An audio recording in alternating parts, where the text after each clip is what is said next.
At 37,000 Funan, Ilara Vance made a fatal mistake. She judged the wrong man. The wrench-stained mechanic she dismissed in executive class was the only thing standing between 300 souls and a glacial grave. When both engines died and the cockpit went silent, when screams filled the cabin and the peaks rose to meet them, the quiet man with the calloused hands stood up. Ethan Reed had walked away from the sky once before after a mission that saved lives but destroyed his own. Now the sky was calling him back, and this time everyone was watching. If you're ready to witness how one dismissed hero brought a dying plane home, stay until the end. Hit that like button and comment your city below so I can see how far this story travels. Now let's begin. The Zurich airport hummed with the efficient chaos of international travel, a symphony of rolling luggage, multilingual announcements, and the perpetual scent of coffee and jet fuel. Ilara Vance moved through it like she owned the very air around her, heels clicking against polished marble, designer coat draped over one arm, phone pressed to her ear as she confirmed tomorrow's board meeting in Paris. At 42, she had built Vance Dynamics from a garage startup into a billion-dollar empire. Forbes called her visionary. Business Insider called her ruthless. Both were right. She had learned early that the world didn't reward kindness. It rewarded results, precision, and the ability to make hard decisions without flinching. Sentiment was a luxury she couldn't afford. Not when every quarter demanded growth. Every decision affected thousands of jobs. Every moment of weakness could be exploited by competitors circling like sharks. "Tell Simon the numbers better be perfect," she said into her phone, navigating toward the executive class lounge. "I don't care if he worked all night. Perfect or he's out." She ended the call without waiting for a response. Simon would deliver or he wouldn't. Either way, she'd handle it. The lounge was everything she expected. Leather chairs, subdued lighting, complimentary champagne that cost more than most people's monthly rent. Ilara settled into a corner with her laptop, fingers already flying across the keyboard. The pair's presentation needed refinement. The projected growth curves weren't aggressive enough. Conservative estimates were for people afraid of their own ambitions. Miss Vance, a young attendant, approached with practiced deference. "Your flight to Paris begins boarding in 20 minutes. Gate 17. "I'll be there," Ilara said without looking up. The attendant retreated. Smart girl. She'd learned quickly not to linger when Ilara Vance was working. By the time Ilara gathered her things and made her way to the gate, a small crowd had already formed. She cut through the priority boarding lane, barely registering the envious glances from the main queue. This was her normal: first in line, first aboard, first to everything that mattered. The flight attendant at the gate smiled with professional warmth. "Welcome aboard, Miss Vance. Executive class seat 2A. Ilara stepped onto the aircraft, immediately cataloging her surroundings with the same analytical precision she applied to quarterly earnings reports. The plane was a standard wide body configured for transcontinental routes. Executive class occupied the front 16 seats, arranged in a 22 configuration with enough space for actual work. Ifaro. Good. She'd need every minute of this flight. She moved down the aisle towards her seat, already planning her work schedule for the next 90 minutes. Review the presentation, respond to the 18 emails that had come in during the 30-minute drive to the airport, prepare her opening remarks for the board meeting. Then she saw him. A man sat in seat 2B, her row, window seat, and everything about him set her teeth on edge. He wore dark work pants and a plain gray shirt that had seen better days. His hands, resting on the armrests, bore the unmistakable stains of manual labor, oil, grease, the permanent discoloration that came from working with machinery. His face was weathered, quiet, unremarkable except for the deep fatigue in his eyes, and a scar that traced from his left eyebrow down to his cheekbone. He didn't belong here. Not in executive class, not on a flight filled with executives and consultants, not in Ilara's carefully ordered world. She stowed her bag in the overhead compartment with more force than necessary, letting her displeasure show in every movement. The man glanced up briefly, registered her presence, then returned his attention to the window. He didn't speak, didn't smile, didn't offer any of the small social gestures that business travelers typically exchanged. Good, Ilara thought. At least he knew enough to stay quiet. She settled into her seat, pulling out her laptop with deliberate efficiency. The man shifted slightly to give her more room, pressing himself closer to the window. The gesture irritated her more than it should have. She didn't need his consideration. She needed him to not be there at all. A flight attendant appeared, Isabel, according to her name tag, with a tray of pre-flight beverages. "Champagne, Miss Vance, please?" Alara accepted the glass, noting with satisfaction that Isabel had recognized her name from the manifest. Good service meant attention to detail. Isabel turned to the man. "Sir, may I offer you?" "Water's fine," he said quietly. His voice carried a gruff quality like he didn't use it often. American accent somewhere from the Mountain West. Idaho maybe, or Wyoming. Isabel brought him water in a plastic cup while Alara sipped Dom Perignon from crystal. The visual metaphor wasn't lost on her.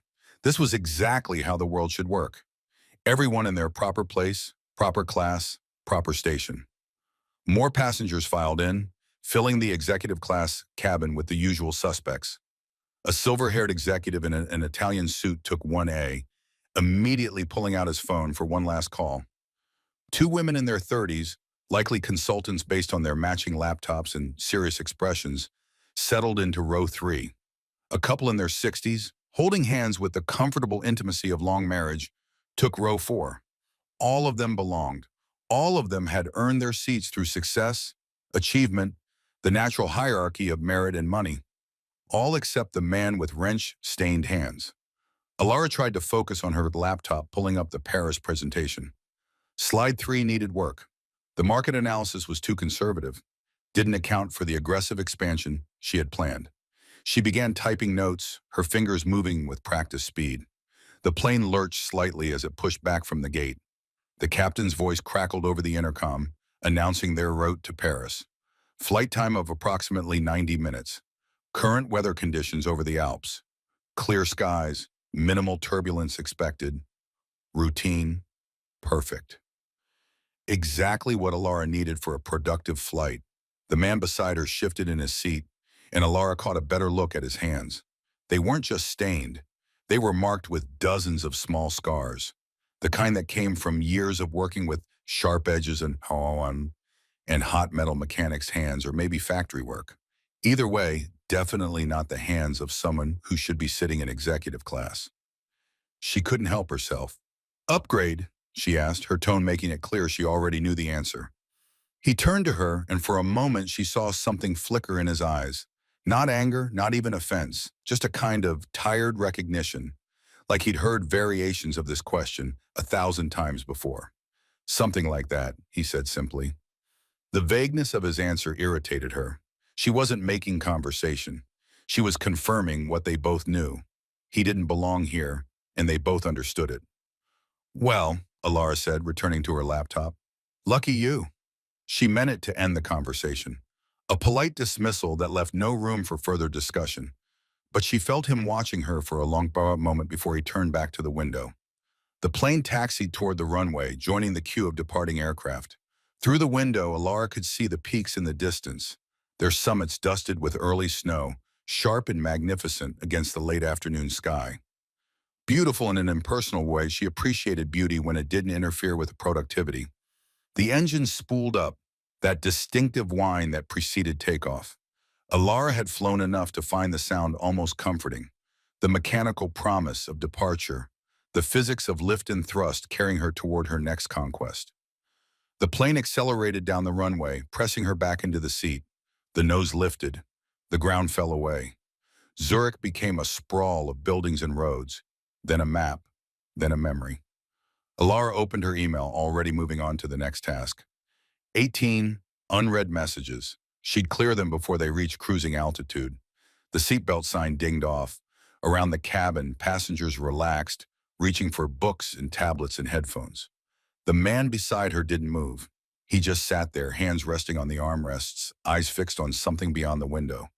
The peaks, maybe, or nothing at all. Alara tried to ignore him, but something about his stillness bothered her.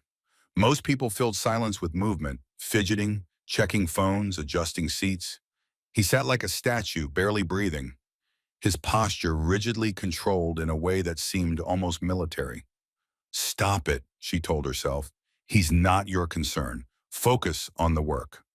She pulled up the market analysis spreadsheet, losing herself in numbers that made sense, projections that followed logic, growth curves that obeyed the rules of supply and demand.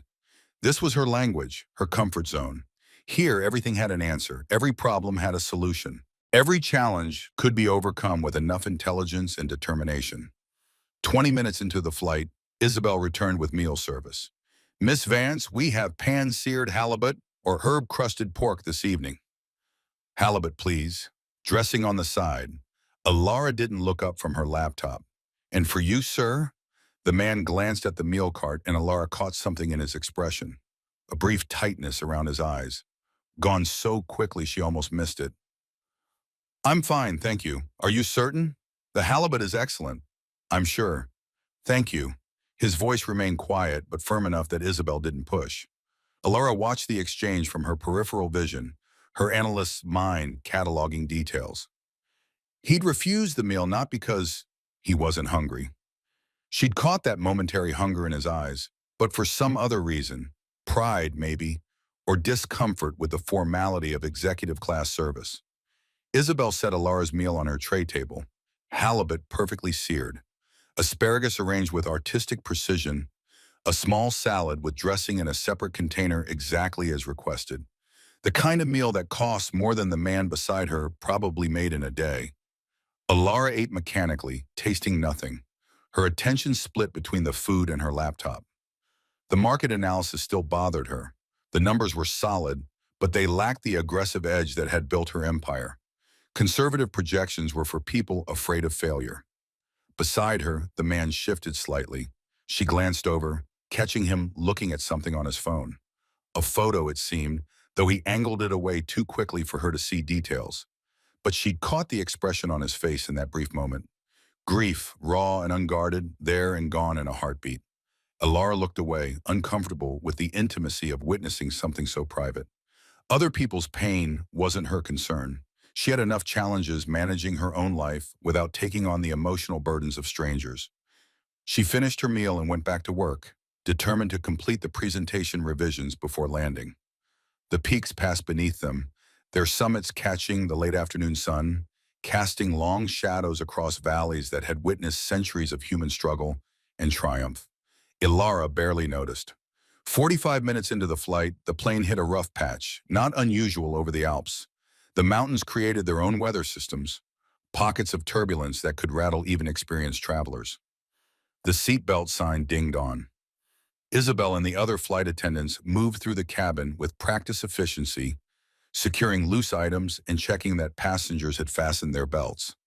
Alara saved her work and closed her laptop, settling back in her seat. The turbulence wasn't severe, just annoying. The kind of bumpy air that made typing impossible, but didn't merit real concern. Beside her, the man's posture had changed. The rigid control had intensified, his hands gripping the armrest with white-knuckled force. His breathing had shifted too, slow, measured, like he was counting each breath. His eyes were closed and a muscle twitched in his jaw. Fear, Alara realized, he was afraid of flying. The observation came with a small surge of contempt, a grown man afraid of routine turbulence. She'd crossed the Atlantic in storms that had sent meal carts flying down the aisles, had landed in crosswinds that tilted the plane at terrifying angles. You didn't build a billion-dollar company by letting fear dictate your actions. The turbulence subsided after a few minutes. The seatbelt sign stayed on, but the ride smoothed out, returning to the gentle vibration of normal flight. The man's grip on the armrest slowly relaxed. His breathing evened out. Then Alara noticed his left forearm exposed where his sleeve had ridden up during the turbulence. A scar ran from his wrist to his elbow, thick, raised, the kind of scar that came from serious trauma. Burns maybe, or shrapnel. The kind of injury that spoke of violence, of moments when everything went wrong. Her analytical mind, trained to spot patterns and connections, began assembling pieces. The military posture, the controlled breathing during turbulence, the scars on his hands and face and arms, the deep fatigue in his eyes, the grief she'd glimpsed when he looked at his phone. This wasn't just some mechanic who'd lucked into an executive class seat. This was someone with a story, probably one he spent his life trying to forget. Alara found herself curious despite her better judgment. She'd built her career on reading people, on understanding what motivated them, what they wanted, what they feared. This man was a puzzle, and she'd always been terrible at leaving puzzles unsolved. "That's quite a scar," she said, nodding toward his arm. He glanced down, seeing what she'd noticed. For a moment, she thought he wouldn't respond. Then he pulled his sleeve down, covering the scar with a deliberate motion. "Old accident," he said. The two words were delivered with such finality that they were clearly meant to end the conversation. But Alara had never been good at accepting dismissal. Must have been some accident. He turned to look at her fully for the first time since the flight began. His eyes gray, she noticed like winter clouds, carried a weight that had nothing to do with the scar on his arm. "It was," he said quietly, "long time ago." Something in his voice made Alara's next question die unspoken. This wasn't the evasiveness of someone hiding embarrassment or shame. This was the locked door of someone protecting wounds that had never fully healed. She should have left it alone, should have returned to her laptop, to her spreadsheets and projections, and the comfortable world of numbers that always made sense. But something, curiosity, boredom, or maybe just the perverse instinct that made her push when wisdom suggested retreat, kept her engaged. "What do you do?" she asked. "For work." "Aircraft maintenance," he said. "Ground crew, inspections, repairs, that kind of thing." So she'd been right. Mechanic's hands. The oil stains made sense now. "That's why you were nervous during the turbulence. You know too much about what can go wrong." A ghost of something, not quite a smile, but close, crossed his face, something like that. "Do you fly often?" "Not if I can help it, but you work on planes. Working on them is different from riding in them." Alara filed that away, adding it to her growing profile of this strange, quiet man. He understood aircraft, understood them well enough that it made him wary of flying. That spoke to genuine expertise, not just routine mechanical knowledge. "You didn't fear what you didn't understand." "So what brings you to Paris?" she asked. "Job, just passing through, heading home after that." Home being, he hesitated, and Alara saw him weighing how much to share, deciding what questions he could answer and which ones required too much explanation. "Wyoming, small town. You wouldn't know it. Try me. Timberline. Population 4,200. One main street, 3 cafes, a diner that makes the best pie you've ever had." His voice softened slightly, the first hint of warmth she'd heard from him. "It's not much, but it's quiet, peaceful." Alara tried to imagine choosing quiet and peaceful over opportunity and growth. Failed completely. "Sounds boring. Sounds perfect to some people, but not to you." He looked at her with those winter gray eyes, and she saw something shift in his expression. Recognition maybe of a kindred spirit. Someone else who ran from something. "I used to think different. Used to think the world was bigger than one small town. That I needed to be part of something important." He paused. "Turned out I was wrong about what mattered." Before Alara could respond, the plane lurched. Not the gentle bump of routine turbulence, a sharp, violent movement that sent her laptop sliding across the tray table. She grabbed it instinctively, saving it from crashing to the floor. The seatbelt sign, already on, began to chime insistently. Isabel's voice came over the intercom, professional but with an edge of concern. "Ladies and gentlemen, we're experiencing some unexpected turbulence. Please ensure your seatbelts are securely fastened and remain seated until the captain turns off the seatbelt sign." Another lurch, harder this time. Somewhere behind them, someone gasped. A woman's voice, high and frightened. Alara's hands tightened on her laptop. This was more than routine mountain turbulence. The plane was moving in ways that felt wrong. Sudden drops, sharp tilts, corrections that seemed too aggressive. Bouachkar, the man's entire demeanor had changed.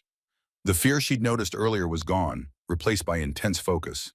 He was listening, not just hearing, but listening with the concentration of someone who understood the language the aircraft was speaking through its movements and sounds. The plane dropped suddenly, a stomach-lurching fall that lasted 4 seconds before the wings caught air again. Several passengers cried out. Someone behind them was praying in rapid French. "That's not normal," Alara said, hating the tremor in her voice. "No," the man agreed quietly. "It's not." His calmness steadied her more than any reassurance could have. Whatever was happening, he understood it in ways she didn't, and he wasn't panicking. The captain's voice cut through the cabin, professional but strained. Folks, we're experiencing some technical difficulties. Nothing to be alarmed about, but we're going to need to divert to the nearest airport as a precaution. Please remain calm and keep your seatbelts fastened. Technical difficulties. The phrase was designed to be reassuring, but Alara's analytical mind translated it instantly. Something was wrong with the plane. Wrong enough that the captain was breaking off the route, looking for the nearest place to land. Another violent movement this time, a roll that tilted the cabin at an angle that sent Alara's stomach sideways. Her laptop fell despite her grip clattering to the floor. Beside her, the man's hands were back on the armrests. But now his focus was absolute. His head tilted slightly, as if listening to sounds no one else could hear. The cabin lights flickered. Jesus, someone behind them whispered. The plane shuddered, a deep mechanical vibration that felt fundamentally wrong. Alara had flown enough to know the normal sounds and movements of an aircraft. This wasn't normal. This was the machine struggling, fighting something it wasn't designed to overcome. She looked out the window, seeing the peaks below, beautiful and deadly, their summits close enough to make out individual ridges and valleys. Too close, her instinct screamed. They were too low, descending too fast. We're dropping altitude, she said, not really talking to anyone, just voicing the observation her mind was screaming. Yes, the man beside her confirmed. His voice remained calm, but she heard something underneath it now. Not fear, calculation, assessment, the voice of someone evaluating a situation with professional detachment. Why? Engine failure. Maybe both. Hard to tell from here. The casual way he said it, like he was discussing the weather, not their potential death, jolted her. How do you know that? He turned to her, and for the first time, she saw past the quiet, tired exterior to something else underneath. Authority, competence, the bearing of someone who'd commanded more than just wrenches and inspection reports. Because I've flown enough to recognize the sound of an engine dying, he said simply. Before Alara could process that statement, Isabel appeared at the front of the executive class cabin. Her professional composure was cracking, fear visible in the tightness around her eyes, the way her hands trembled slightly as she gripped the seatbacks. Ladies and gentlemen, she began, and her voice shook. We need you to... The plane dropped again, harder this time. Isabel stumbled, catching herself against the seat. Someone screamed. The emergency oxygen mask dropped from the overhead compartments, yellow cups swinging like pendulums. Alara stared at her mask, hanging there like a surreal joke. This wasn't supposed to happen. Not on a routine flight from Zurich to Paris. Not on a clear afternoon with minimal turbulence forecast. Not to her. She'd built her entire life on control, on managing variables, on ensuring outcomes through preparation and intelligence and relentless execution. But control required systems that functioned, rules that held, a world that responded to effort and planning. 37,000 feet above the Alps, control was an illusion. The only thing between her and the mountain peaks below was metal and machinery and physics, and at least one of those was failing catastrophically. The man beside her reached for his oxygen mask with practice efficiency, pulling it over his face and securing the straps with movements that spoke of muscle memory. He'd done this before, not in a safety demonstration, but in reality when the mask meant the difference between consciousness and passing out. Alara fumbled with her own mask, her hands suddenly clumsy. He noticed, reached over, and helped her secure it without a word. His touch was impersonal but gentle, the gesture of someone who'd helped scared people before. Through the clear plastic of the oxygen mask, she watched him. His eyes were scanning the cabin, taking in details, the angle of descent, the behavior of the other passengers, the way Isabel was moving toward the cockpit with urgent purpose. He was reading the situation like she read quarterly reports, extracting meaning from data most people wouldn't notice. The plane's descent steepened through the window. The mountains were getting closer, their details becoming clearer. Snow, rock, the dark shadows of valleys, beautiful and terrible, magnificent and utterly indifferent to the 300 people falling toward them. Alara's mind, usually so quick with analysis and solutions, could only repeat one thought. This is really happening. We're going to crash. Then Isabel's voice cut through the case, high and desperate, carrying from the front of the cabin where she'd grabbed the intercom handset. Is anyone on this aircraft a pilot? We need any passenger with flight experience to identify themselves immediately. The question hung in the air like the oxygen masks. Absurd and terrifying. Ilara looked around the executive class cabin. Executives, consultants, the elderly couple still gripping each other's hands. No one moved.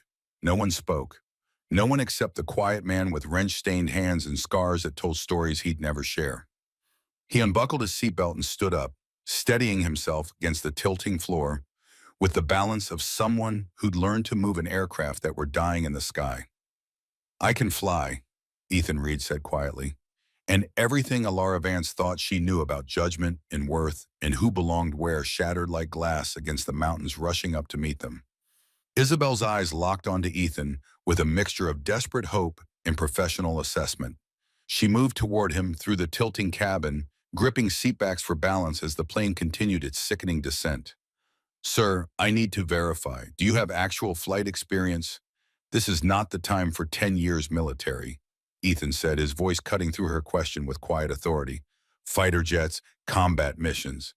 I know what I'm doing. The words landed like stones in still water. Around the executive class cabin, passengers who'd been too focused on their own terror suddenly looked up, registering this new development. The quiet man with dirty hands was a pilot, had been a pilot. The distinction felt crucial in that moment. Ilara stared at him, her mind reeling. Fighter jets, combat missions, 10 years.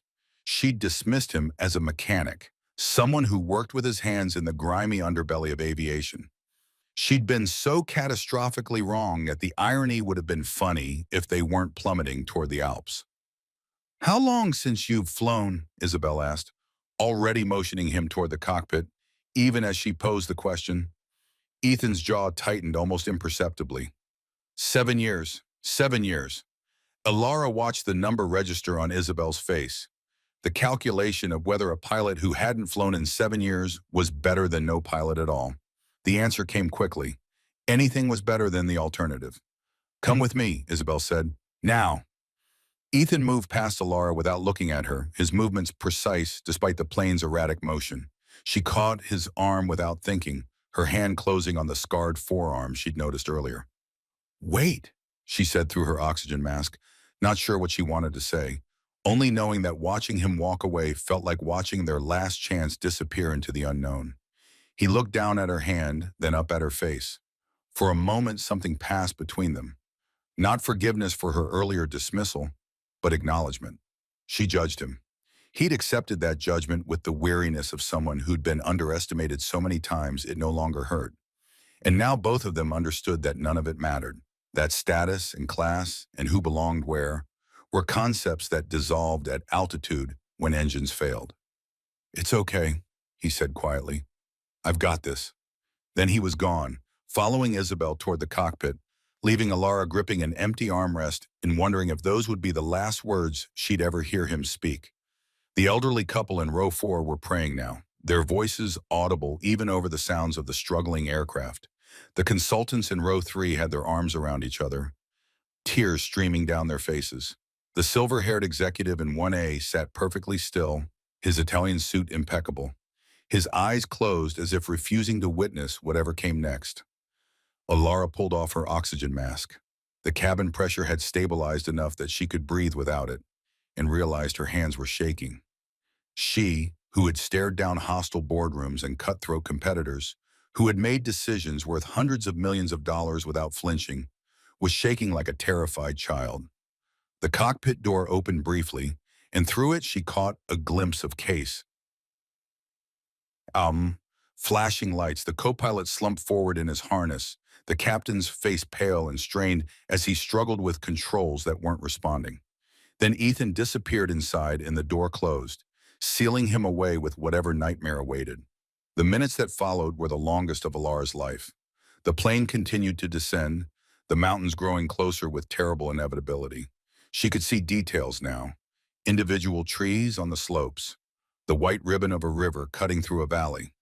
The geometric patterns of a village that looked like a toy town from their altitude, but represented real lives, real people going about their evening with no idea that death was falling toward them from the sky.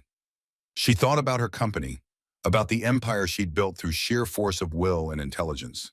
She thought about the board meeting in Paris that would never happen, about Simon and his perfect numbers, about all the emails in her inbox that would never be answered.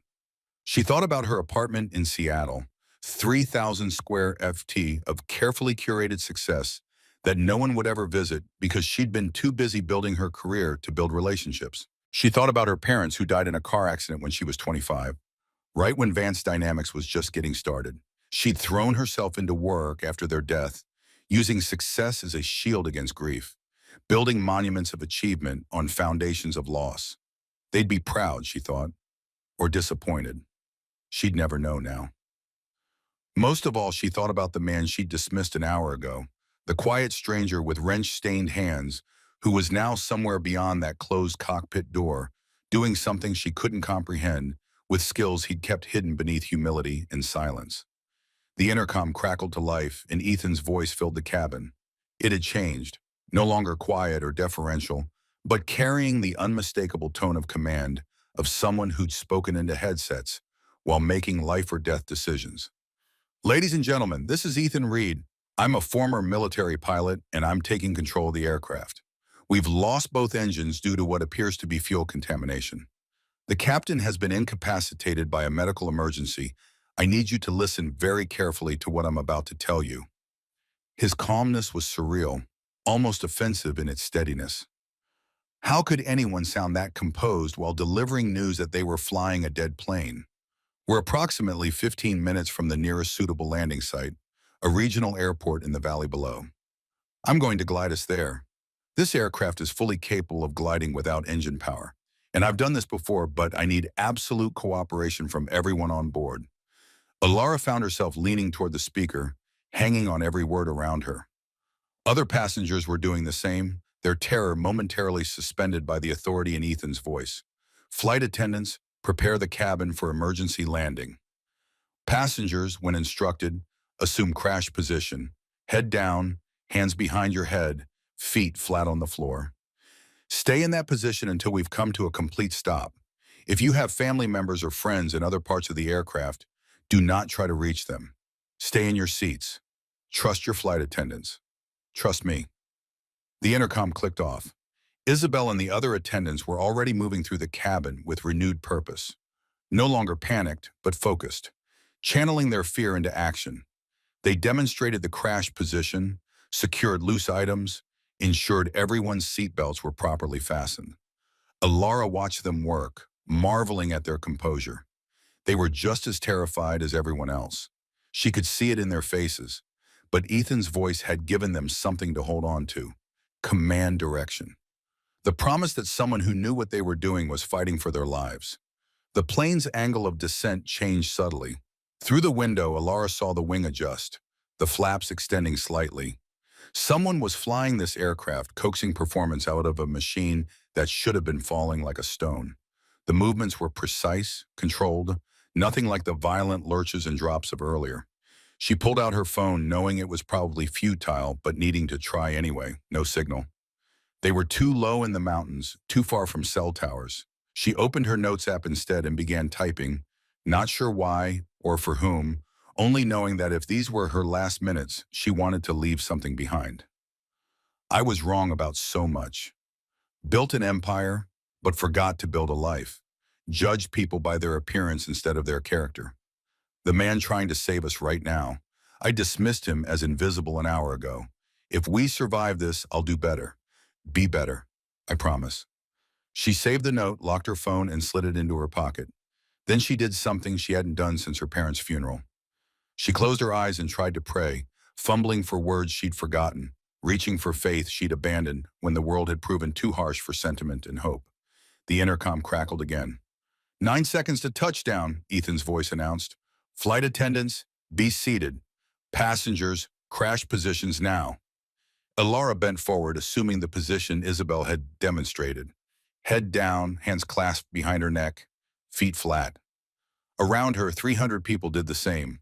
their prayers and tears and ragged breathing creating a chorus of terror and desperate hope.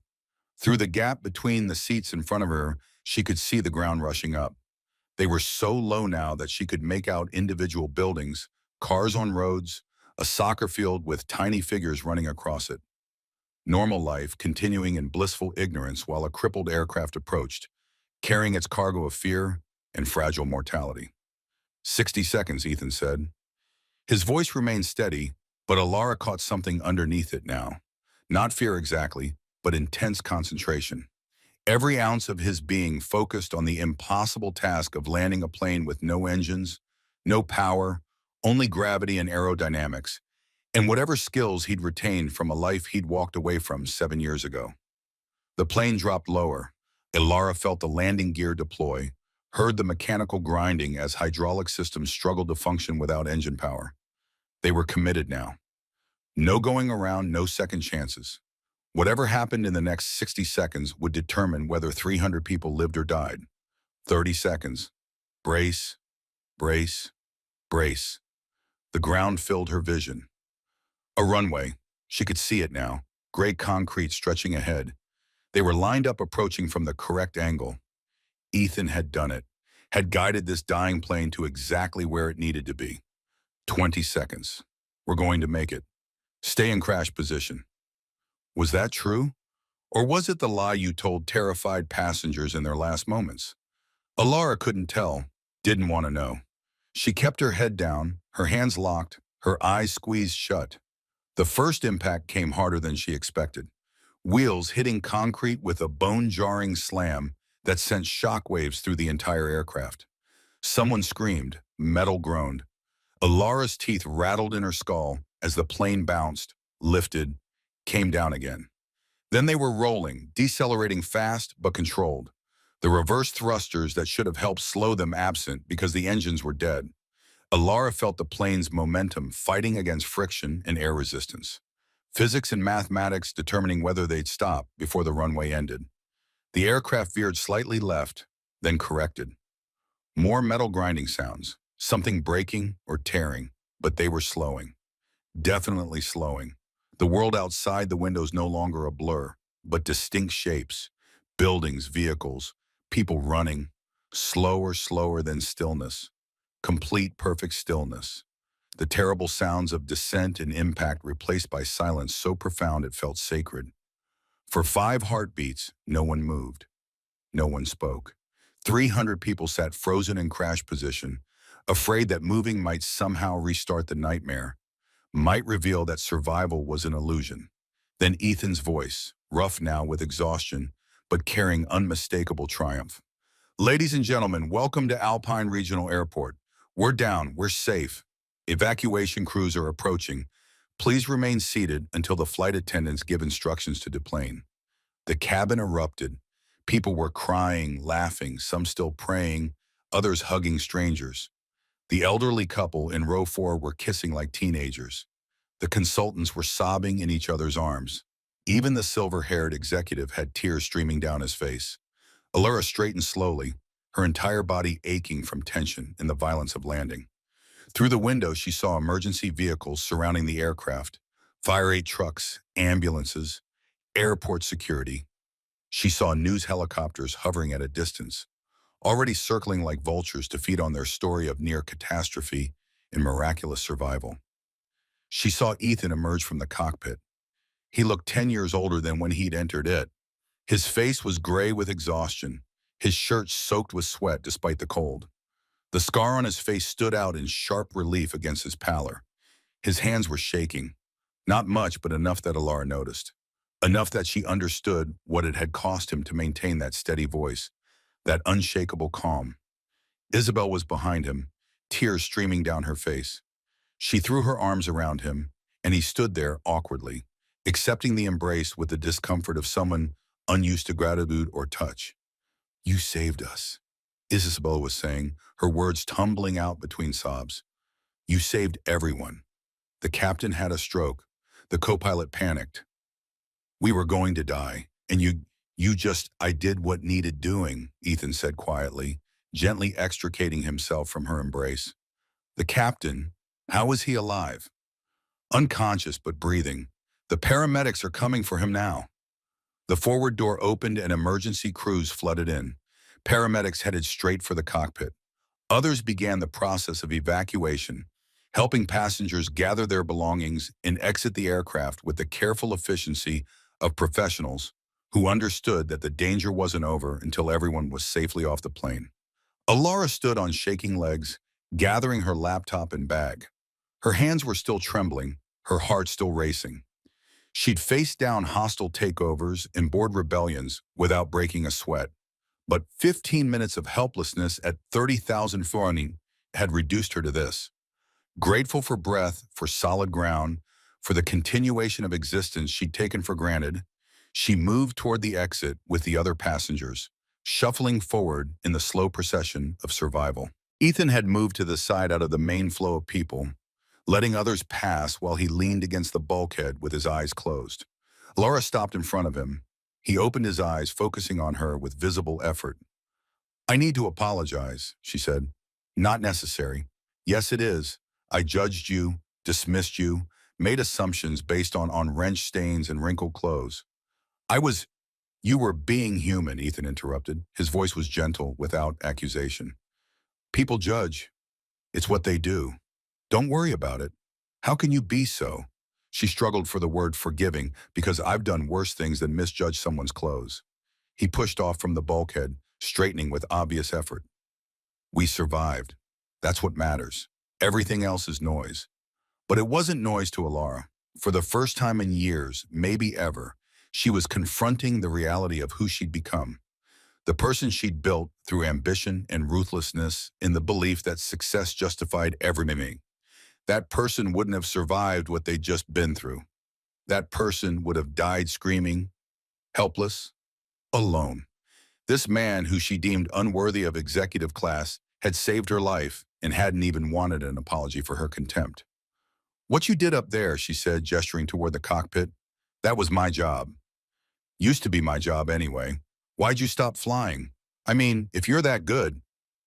Something shuddered in his expression. A door slamming closed. Long story.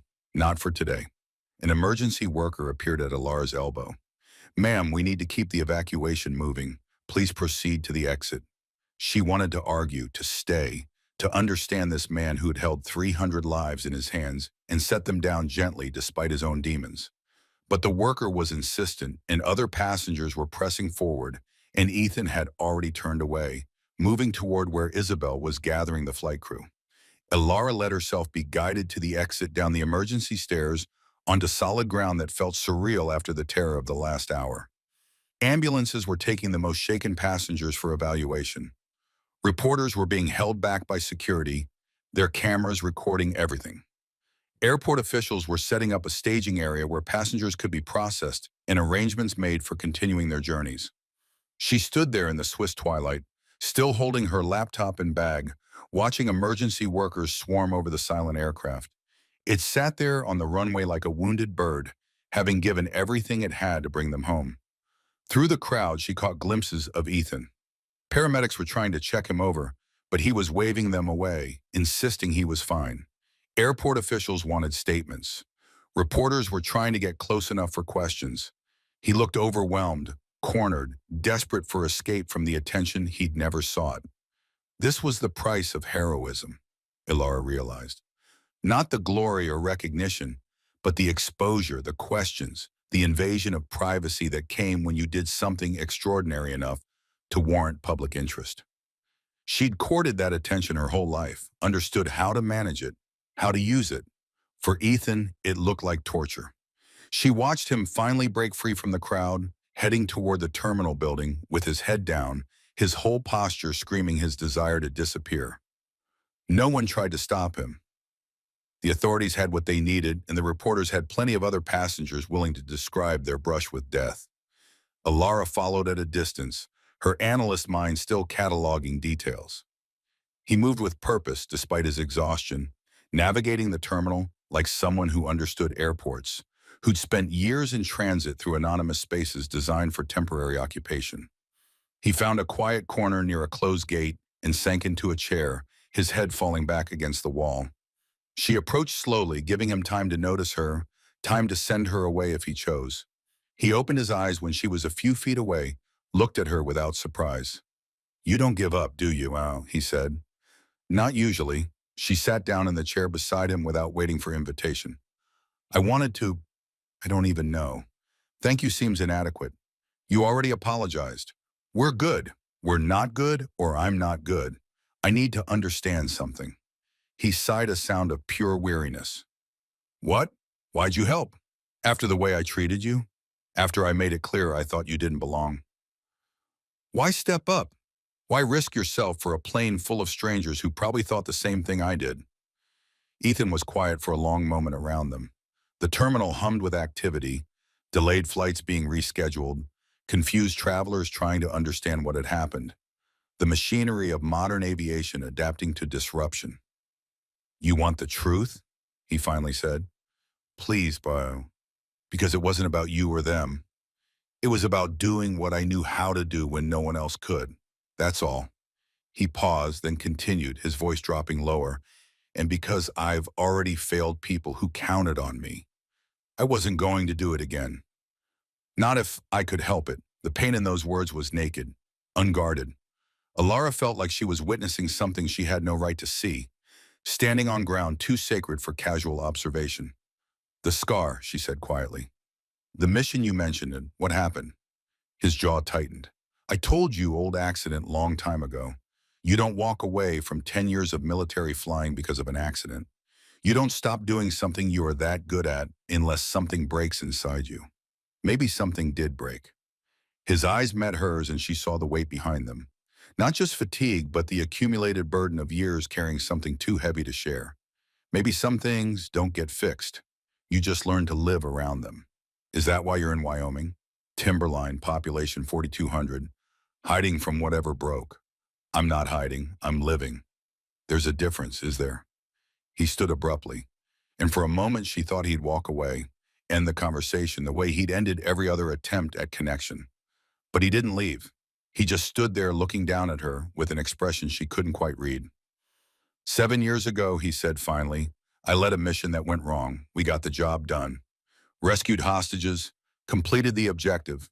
But my wingman didn't make it home. He had a wife, 2 kids. They were 3 and 5.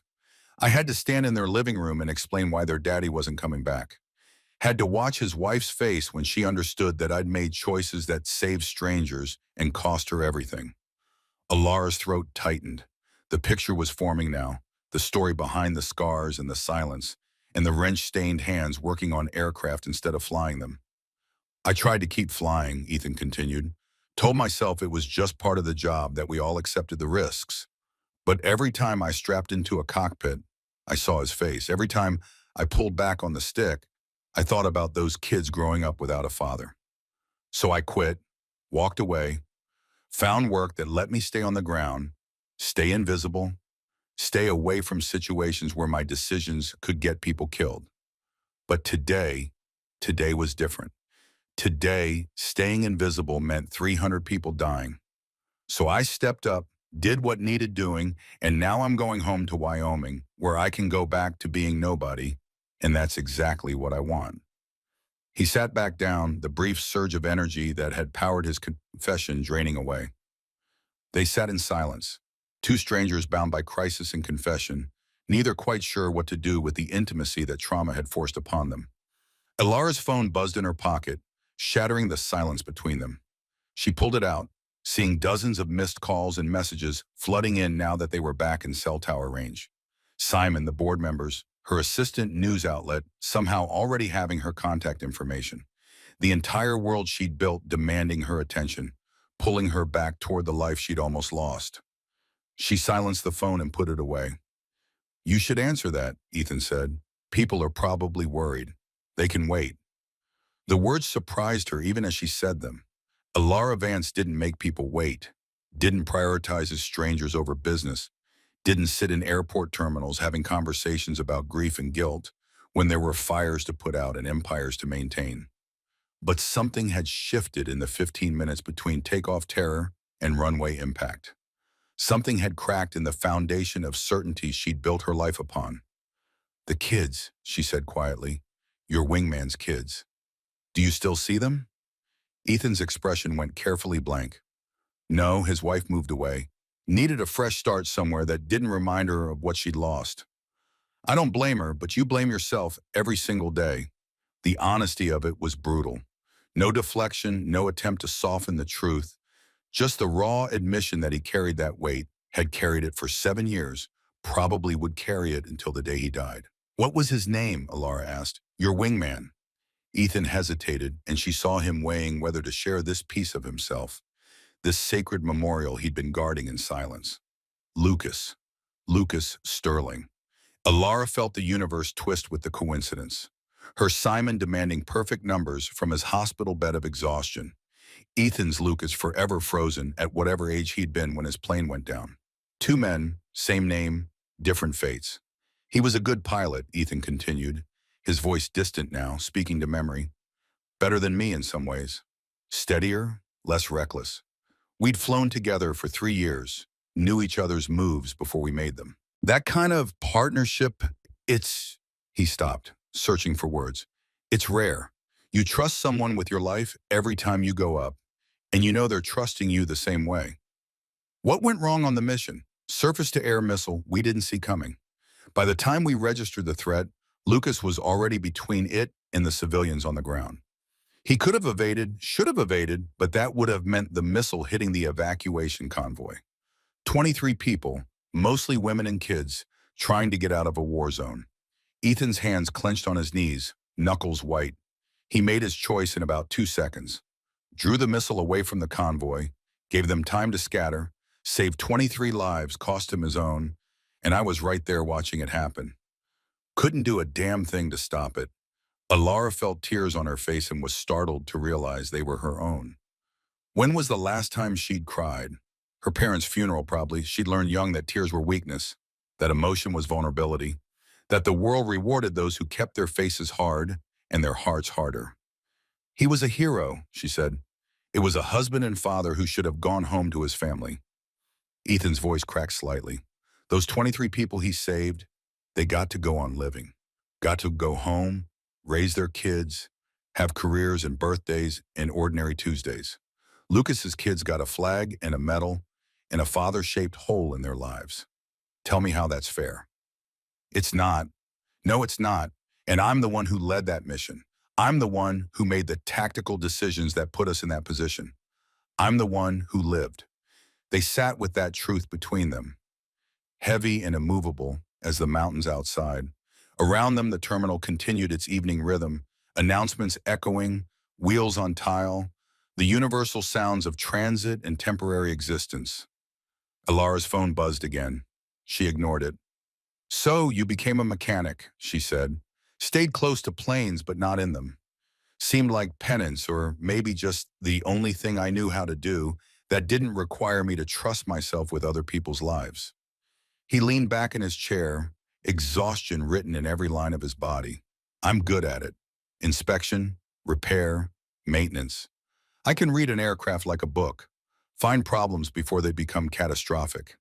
It's honest work, quiet work. Nobody's life depends on split-second decisions I might get wrong. Until today. Yeah, until today. A ghost of a smile crossed his face. Funny how life works. Spend 7 years hiding on the ground and the sky finds you anyway. You weren't hiding, Alara said. You were healing. There's a difference. He looked at her with something like surprise. You sound pretty sure about that.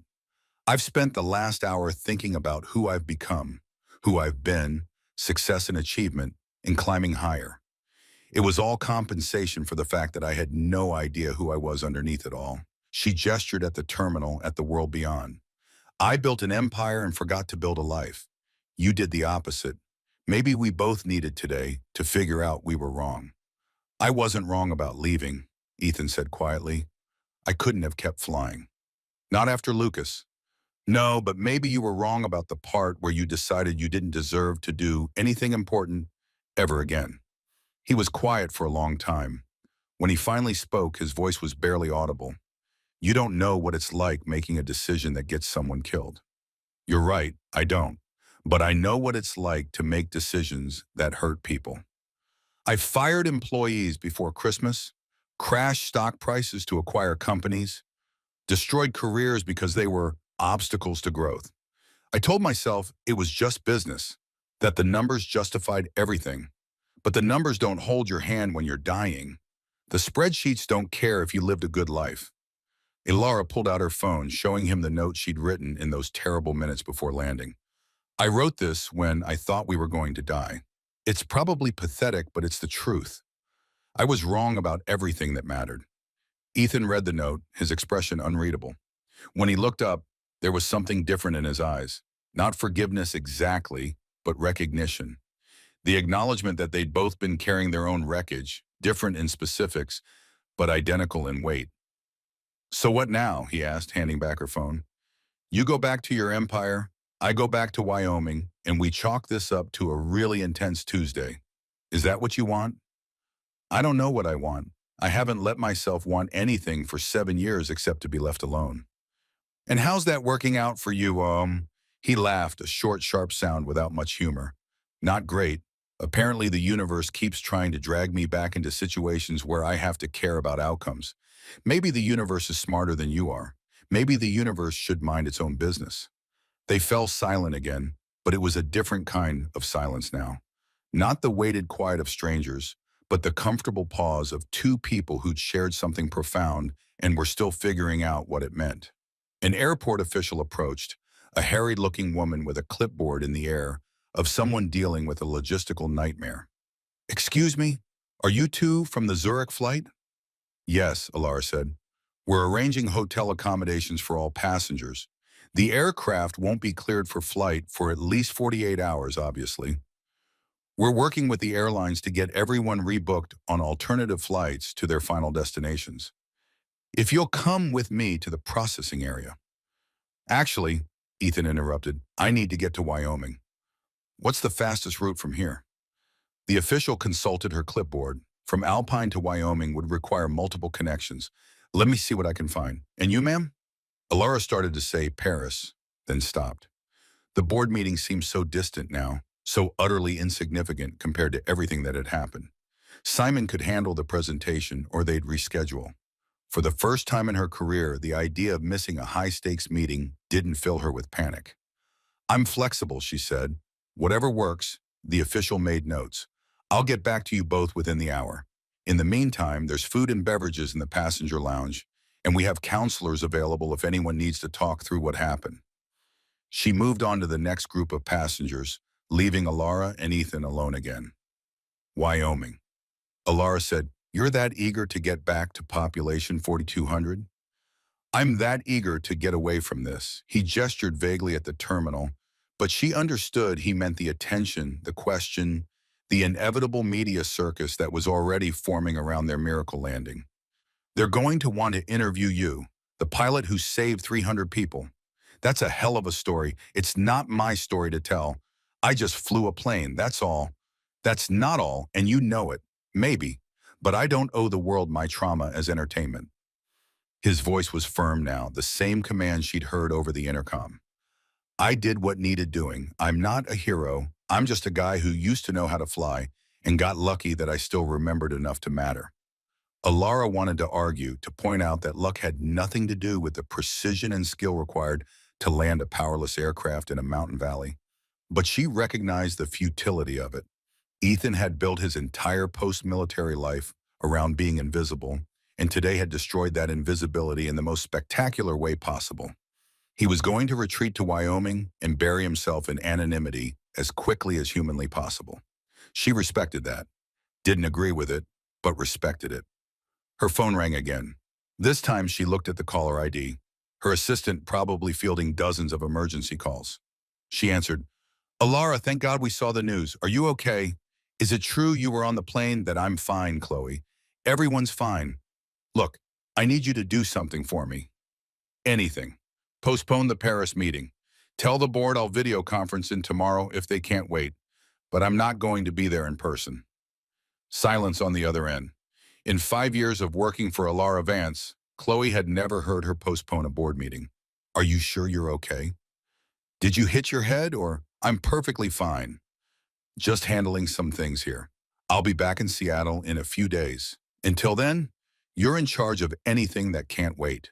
Alara, the shareholders are going to let them. I'll deal with it when I get back. She ended the call before Chloe could protest further. Ethan was watching her with what might have been amusement. That sounded important, he said. It was until about an hour ago. Alara put her phone away. Funny how priorities shift when you nearly die. They shift back pretty quick usually. Give it a week, you'll be right back where you were, will you? The question hung between them. Ethan looked away toward the windows where dusk was settling over the peaks, painting the mountains in shades of purple and gold. Beautiful and indifferent, the same peaks that had almost claimed them. I don't know, he admitted. Part of me wants to pretend today never happened. Get back to my shop, back to routine, back to not having to think about the sky except as something other people travel through. And the other part can't stop thinking about how it felt. Being up there again, having to trust my training, my instincts, making decisions that mattered. He turned back to her. I'd forgotten what that was like. The weight of it, the clarity. For 15 minutes, I wasn't the guy who got his friend killed. I was just a pilot doing his job. Maybe that's who you always were. You just convinced yourself you were someone else. Or maybe I'm both. The guy who saved 300 people today and the guy who couldn't save the one person who mattered most 7 years ago. Those things aren't mutually exclusive. No, but they don't cancel each other out either. An announcement echoed through the terminal, something about delayed flights and passenger assistance, the normal machinery of crisis management systems designed to handle disruption and return everyone to their planned trajectories. Alara found herself not wanting to return to her planned trajectory. The thought was so foreign to her nature that she almost laughed. She'd spent 20 years building Vance Dynamics with single-minded focus, never deviating, never questioning whether the destination was worth the journey. And now, sitting in a Swiss airport with a man she'd met 5 hours ago, she was questioning everything. I have a proposal, she said suddenly. Ethan raised an eyebrow. That sounds ominous. Hear me out. You saved my life today. Saved 300 lives. And yeah, I know you don't want to be called a hero, but that's what you are, whether you like it or not. I really don't like it. Noted, but here's the thing. What you did today shouldn't just be a one-time miracle. There are probably hundreds of small airports that need experienced pilots for emergencies, training, consultation. Thousands of people who could benefit from your knowledge. I told you I don't fly anymore. I'm not asking you to. I'm asking you to teach. Share what you know. Help other people be ready for situations like today. Ethan was quiet, his expression wary. Why do you care what I do? Because you reminded me that the most important things in life have nothing to do with quarterly earnings or market share. Because I have resources and connections and absolutely no idea what actually matters. And because maybe if we both stop running from what happened to us, we could do something worthwhile. That's a pretty speech. But I'm not a project for you to fix, so you can feel better about being a ruthless CEO. The words stung because they were partly true. Alara had a habit of turning everything into a business proposition, a problem to solve, a challenge to overcome. But this felt different. This felt like the first genuine impulse she'd had in years that wasn't about profit or power. You're right, she said. I'm approaching this all wrong. Forget the proposal. Forget everything I just said. I'm going to ask you something simpler. What? Can I buy you dinner? No agenda, no business pitch, just two people who survived something terrible and maybe want to not be alone with it for a few hours. Ethan looked at her for a long moment, and she saw him weighing his instinct to retreat against something else. Maybe loneliness, maybe curiosity, maybe just the recognition that running away had stopped working the moment he'd stood up and said, I can fly. Okay, he said finally. Dinner, but you're not buying. We'll split it. I'm a billionaire. I don't care. We split it, or I'm eating alone. Alara laughed, surprising herself. Deal. They found a restaurant in the terminal, not fancy, just a quiet place with decent food and fewer people than the main concourse. The waitress seated them by a window overlooking the runway where their crippled aircraft still sat surrounded by emergency vehicles and investigation crews. Weird to look at it from here, Ethan said, studying the plane. From inside, you don't realize how damaged it is. From out here, it's obvious we should all be dead. But we're not. But we're not. He picked up the menu, scanning it with the careful attention of someone used to calculating costs. I'm getting the cheapest thing on here, just so you know. Get whatever you want. I won't judge. You judged me pretty hard a few hours ago. Alara winced. Are you going to let me live that down? Probably not. It's kind of funny now. You were so certain I didn't belong in executive class. Then it turned out I was the only person on the plane qualified to save everyone's life. The universe has a sick sense of humor. Yeah, it really does. They ordered. Ethan got a burger despite her encouragement to try the steak. Alara got pasta she barely tasted. The conversation flowed easier than it should have between two people who'd started the day as strangers. Crisis had a way of stripping away the usual social distance, creating intimacy whether you wanted it or not. Ethan talked about Wyoming, about the small shop where he worked on everything from crop dusters to private jets, about the town where everyone knew everyone, and Tuesday nights at the diner were the social event of the week, about the peace he'd found in anonymity and routine. Ilara talked about Seattle, about building an empire from nothing, about the loneliness of success when you'd sacrificed every relationship to achieve it, about the moment she had realized, falling toward the peaks, that she'd built a monument to her own isolation. You have anyone waiting for you back home? Ethan asked significant other family. No, I had my parents, but they died when I was 20, car accident. After that, I threw myself into work, built Vance Dynamics from a garage startup into what it is now. Never had time for relationships, never wanted them. Honestly, they seemed like distractions. And now I'm not so sure. Turns out when you think you're going to die, you don't think about quarterly earnings or stock prices. You think about all the people you never let yourself care about. Ethan nodded slowly. Lucas's wife told me something at the funeral. She said the worst part wasn't that he died doing something dangerous. He'd always known that was possible. The worst part was that she'd spent their entire marriage sharing him with the military. And now she didn't even get the memories of having him all to herself. That's brutal. Yeah, but it's true. I watched him miss birthdays and anniversaries because of deployments. Watched him FaceTime his kids from halfway around the world. He loved them more than anything. But the job always came first. Had to come first or you couldn't do it right. Ethan's hands tightened around his water glass. I swore after he died that I'd never let work take priority over people again. Then I realized I didn't have any people to prioritize, so I just stopped. Stopped trying, stopped caring. Figured it was safer that way. Safer for who? For everyone. Can't lose people if you don't let them get close. Can't live either. No, he agreed quietly. You can't. The restaurant was emptying out as the evening wore on. Most of the other passengers from their flight had either found hotels or been rebooked on alternative routes.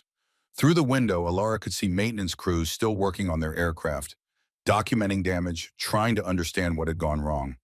They're going to want your statement, she said, nodding toward the plane. Aviation investigators. They'll want to know everything about the flight. I know. I already talked to them briefly, told them about the engine failure, the landing. They'll want more detail later. Will you tell them about your military background? Have to. It's relevant to how I was able to land the plane. He sighed, and then it'll be public record. Anyone who wants to dig will find out about Lucas, about what happened, about why I quit flying. Does that bother you? Everything about this bothers me. I didn't want to be a hero, didn't want attention, definitely didn't want to have to relive the worst day of my life for a bunch of investigators and reporters. You could refuse to talk to the media. Yeah, and they'll just make up their own story. Probably get half of it wrong and turn it into some redemption narrative that has nothing to do with reality. He pushed his plate away, the burger only half eaten. Sorry, I know I sound ungrateful. 300 people are alive because of what happened today. That matters. I know it matters, but it doesn't erase what you lost. No, it doesn't. They sat in silence, watching the investigation crews work under harsh portable lights. The scene had a surreal quality. Emergency response bleeding into routine documentation. Crisis becoming bureaucracy. Alara's phone buzzed with another call. She glanced at it, a number she didn't recognize. Probably press trying to get a statement. She declined it. You're going to have to deal with them eventually, Ethan said. I know, but not tonight. Tonight, I'm just, she stopped, searching for the right words. Tonight, I'm just grateful to be alive. Everything else can wait. You really mean that? Yeah, I really do. Ethan studied her across the table, his gray eyes searching her face like he was trying to solve a puzzle. You're different than I thought you'd be. When you got on the plane, all expensive clothes and cold efficiency, I figured you were just another executive who thought the world revolved around her schedule. I was this morning. That's exactly who I was. And now I don't know who I am, but I know who I don't want to be anymore. The waitress brought their check. Ethan grabbed it before Alara could, studying the total with the same intensity he'd probably applied to landing coordinates. He pulled out his wallet, worn leather, nearly empty, and counted out enough cash to cover his half-plus tip. Alara pulled out her credit card for her portion, and they completed the transaction in silence. It felt important somehow, this insistence on equality, on neither of them owing the other anything beyond what they'd already shared. Outside the restaurant, the terminal had quieted for the night. Most flights were grounded until morning, leaving only the overnight staff and a few stranded passengers trying to sleep in uncomfortable chairs. I should find where they're putting us up, Ethan said. Hotel or whatever they arranged. Yeah, me too. But neither of them moved. They stood there in the nearly empty terminal, two people who'd shared the most intense experience of their lives and were now facing the inevitable separation that followed crisis. Tomorrow or the next day, they'd go their separate ways. Alara back to Seattle and Empire Management, Ethan back to Wyoming and deliberate obscurity. The thought made Alara unexpectedly sad. Can I ask you something? She said. Sure. Do you regret it? Stepping forward today, taking control of that plane. Ethan was quiet for a long time, his gaze distant. When he finally spoke, his voice was thoughtful. Ask me again in a year. Right now, I'm still too close to it to know. Part of me is terrified that I just proved I can still do the thing I swore I'd never do again. Part of me is, he paused, searching for words. Part of me felt alive up there in a way I haven't felt in 7 years. That sounds like an answer. Maybe. Or maybe it's just adrenaline talking. The airport official from earlier appeared, waving them over to where she'd set up a desk with information packets. There you are. I've got you both sorted. We have rooms at the Alpine Hotel about 10 minutes from here. Shuttle leaves in 20 minutes, and I've got preliminary flight options for both of you to review. She handed them each a folder with hotel vouchers and flight information. Ilara glanced through hers options back to Seattle via Frankfurt or London, all departing in the next 48 hours. Ethan was staring at his options like they represented impossible choices. Wyoming via Munich and Denver, or Wyoming via London and Salt Lake City. Long routes, multiple connections, the opposite of direct. These all leave tomorrow or the day after, he said to the official. Is there anything sooner? I'm afraid not. The incident has created quite a backlog, and with your specific routing needs, Wyoming isn't exactly a major hub. He nodded, accepting this with visible resignation. The idea of spending another day or two in Switzerland, fielding questions and attention, clearly bothered him more than Alara would have guessed. Thank you, she told the official, taking her folder. We'll be on the shuttle. They collected their minimal belongings, Alara's laptop bag, Ethan's small backpack that probably contained everything he owned, and took a taxi to the airport. The night air was cold and sharp with the promise of snow, carrying the clean mountain scent that reminded Alara how far they were from the familiar warmth of California. The shuttle was nearly empty, just them and 3 other passengers from their flight, an elderly couple and a young woman who'd cried through the entire landing. They all nodded at each other in recognition. Survivors sharing a bond they'd never asked for. The hotel was modest but clean, the kind of place that served tourists during ski season and international travelers in transit the rest of the year.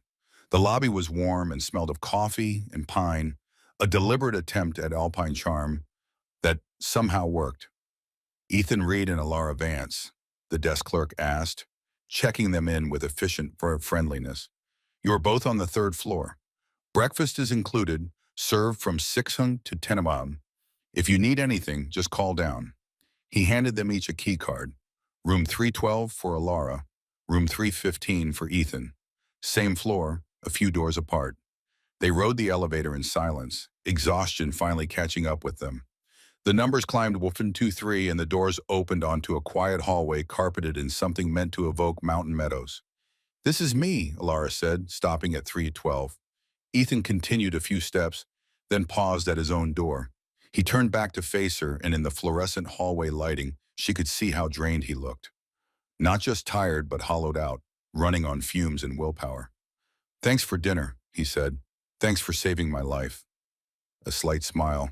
"You're welcome." They stood there in the hallway, neither quite ready to say goodnight, both understanding that walking into their separate rooms meant acknowledging the end of something neither could name. The intimacy of shared crisis was already beginning to fade, reality reasserting itself in the form of hotel keycards and separate floors of their actual lives. "Get some rest," Alara said finally. "You look like you're about to collapse." "Feel like it too." Ethan slid his keycard into the lock, then paused. "Alara, yeah, what you said earlier about doing something worthwhile. I've been thinking about it." Her heart quickened slightly. And I don't know yet, but I'm thinking about it." He pushed open his door. "Good night." "Good night, Ethan." She watched him disappear into his room before entering her own. The space was simple but comfortable. Queen bed with white linen, small desk, window overlooking the darkened mountains. Her laptop bag sat where she dropped it, filled with work she suddenly couldn't imagine caring about. And Laura kicked off her shoes and sat on the edge of the bed, the events of the day finally catching up with her in a wave of exhaustion so profound it felt physical. She'd woken up that morning in Zurich, prepared for a routine flight and a high-stakes board meeting. She was ending it in a Swiss hotel, alive by grace of a man she judged unworthy of sitting beside her. The universe's sense of irony was indeed sick. Her phone showed 47 missed calls and over 100 unread emails.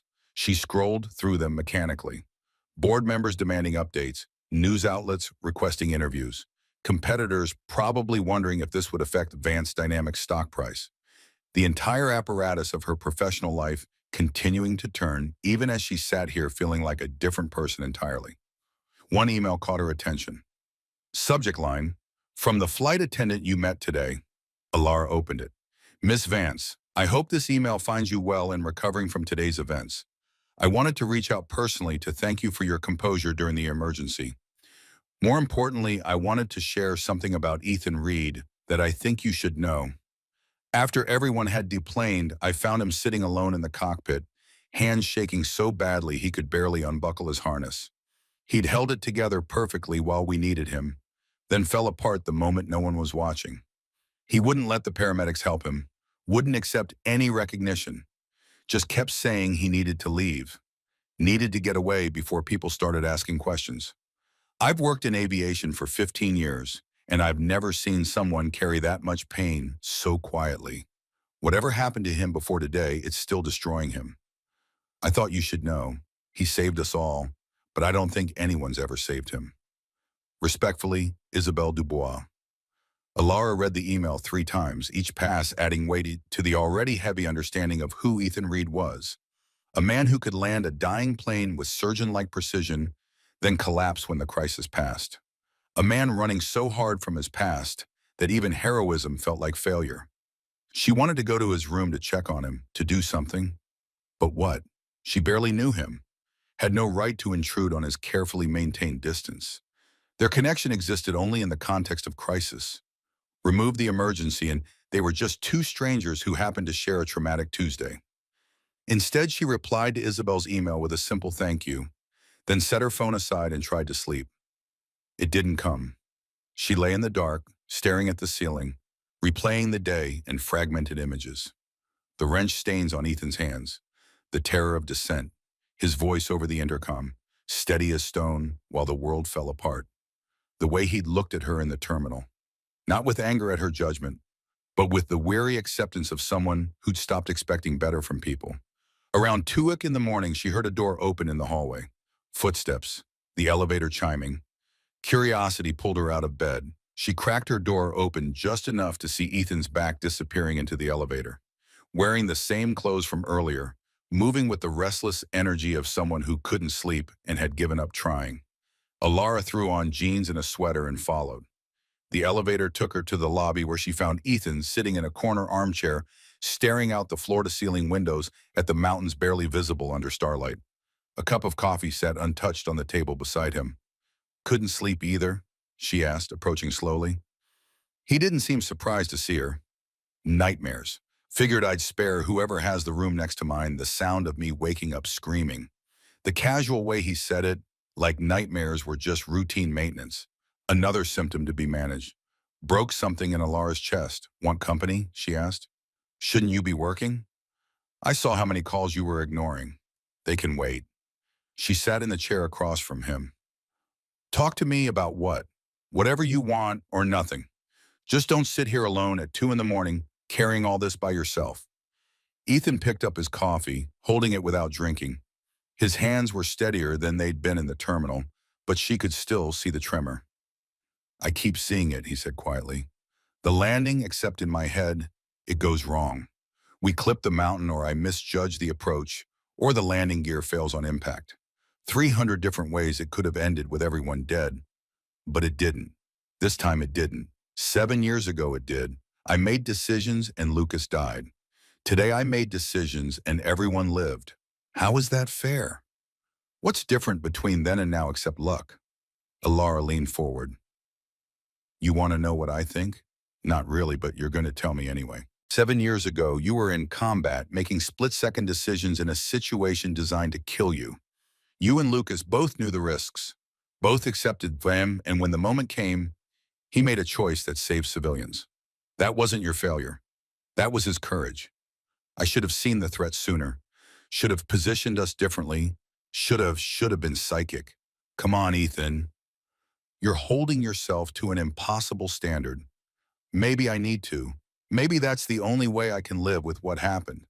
Or maybe it's the way you punish yourself for surviving when he didn't." The words hung between them, brutal in their honesty. Ethan's face tightened, but he didn't deny it. "His kids," he said after a long silence. "Nora and Leo, they'd be 10 and 12 now. I wonder about them all the time. Wonder if they remember him. If they hate me for coming home when their dad didn't. Have you ever tried to find out, to reach out?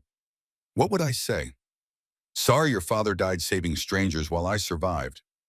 Sorry, I'm still here enjoying coffee at 2 in the morning while he's been gone for 7 years. You could say you think about them that their father was a hero, that his sacrifice mattered. They know that they don't need me telling them. Maybe they don't need it, but maybe you do." Ethan set his coffee down and rubbed his face with both hands, exhaustion and frustration evident in the gesture. "Why do you care? We barely know each other. Tomorrow or the next day, we'll go our separate ways and probably never see each other again. Why does this matter to you?" It was a fair question. Alara searched for an answer that made sense. That didn't sound like savior complex or misplaced gratitude. "Because you're the first person I've met in years who feels real. Everyone in my world is playing roles. Ambitious executive, loyal employee, cutthroat competitor. You're just you, broken and honest, and trying so hard to be invisible that it hurts to watch." "I'm not trying to be invisible. I'm trying to survive by hiding in a Wyoming town and fixing planes instead of flying them. It works, does it? Because from where I'm sitting, you look like someone drowning in slow motion." Ethan's eyes flashed with something sharp. Anger maybe, or recognition he didn't want to acknowledge. "You've known me for one day. You don't get to psychoanalyze my life choices." "You're right, I don't. I'm sorry." Laura stood suddenly aware that she'd pushed too far, crossed boundaries she had no business crossing. "I should let you get back to not sleeping." "Wait," Ethan stood too, and they faced each other across the space between hotel armchairs. "You're not wrong about the drowning part. I just don't know what the alternative is. I can't go back to flying. Can't trust myself with that responsibility. Can't risk," he stopped, the words catching in his throat. "Can't risk caring about something enough that losing it destroys you again," Alara finished quietly. Yeah, that they stood there in the hotel lobby at 2 o'clock in the morning, two broken people recognizing the fractures in each other. Outside, the first snow of the season had begun to fall, silent and beautiful, covering the mountains in fresh white.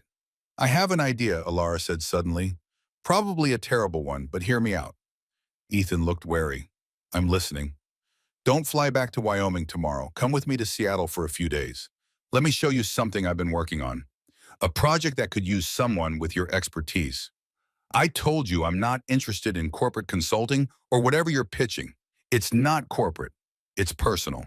Something I've been thinking about since my parents died, but never had the guts to actually pursue. She took a breath. I want to start a foundation, training programs for pilots, support systems for military families dealing with loss, real resources for people who fall through the cracks of the system. Ethan's expression shifted, suspicion giving way to cautious interest. Why now? Why this? Because today reminded me that life is short and most of what I spend my time on doesn't matter. Because I have money and connections and no idea how to actually help people. Because you know what those families need and I know how to build things that last. She met his eyes. Because maybe we both need to stop running from what broke us and start building something from the pieces. That's a hell of a pitch for 2 in the morning. Is it working? He was quiet for a long time, weighing something she couldn't see. Finally, he said, 3 days. I'll give you 3 days in Seattle. Then I'm going home to Wyoming, whether this works out or not.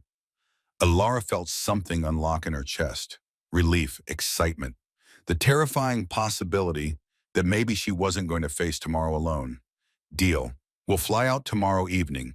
Give us both time to recover. Deal with investigators. Handle the immediate chaos. You're assuming I'm going to be useful for this project. You landed a plane with no engines. I'm pretty sure you can handle whatever I throw at you. A ghost of a smile crossed Ethan's face. You're persistent. I'll give you that. Built a billion-dollar company on persistence. Yeah, I've noticed. He picked up his cold coffee, finally taking a sip and grimacing at the temperature. I should probably try to sleep. Long day tomorrow dealing with everyone who wants to call me a hero. You are a hero. I'm a mechanic who got lucky. There's a difference, not from where I was sitting. They rode the elevator back up to the 3rd floor in comfortable silence. The ease of people who'd moved past the awkward stage of acquaintance into something deeper. The hallway was still empty, their footsteps muffled by carpet. Room 312, Alara said, stopping at her door. See you in the morning. See you in the morning. Ethan continued to his own room, then paused. Alara, yeah, thanks for not letting me sit down there alone. Anytime. She watched him disappear into the room 315 before entering her own space. This time, sleep came easier, her mind finally quiet enough to rest. Outside, the snow continued to fall, covering the day's trauma and fresh possibility. Morning arrived with weak sunlight filtering through mountain clouds. Alara woke to her phone buzzing insistently. More calls, more emails, the world demanding her attention with its usual impatience. She ignored it all and ordered room service instead, eating breakfast while watching news coverage of yesterday's emergency landing. The footage was surreal. Their plane approaching the runway at a dangerous angle, wheels hitting hard enough to send sparks flying. The aircraft slew sideways before straightening and rolling to a stop. The video had been taken by someone at the airport, probably on their phone, and it had already gone viral. 12 million views overnight. The news anchor was calling it a miracle. The aviation expert they'd brought on was explaining in technical terms why what Ethan had done should have been impossible. A retired Air Force general was speculating about the pilot's military background based on the precision of the approach. Alara's phone rang again. This time she answered. Miss Vance, this is Catherine Walsh from the FAA. I'm leading the investigation into yesterday's incident. I understand you were a passenger on the flight. Yes, executive class, seat 2A. I need to schedule a formal interview to get your account of what happened. Would you be available later this morning? Alara glanced at the clock. 10:30. I can be available at 1 o'clock. Where? We've set up at the airport administration building. I'll send you the address. I'll be there. Can I ask, have you interviewed Ethan Reed yet? The pilot who landed the plane? A pause. Mr. Reed has been cooperative but understandably exhausted. We've gotten preliminary information, but we'll need more extensive debriefing. Why do you ask? Just curious how he's doing. He seemed pretty drained last night. That's not uncommon after the kind of stress he experienced.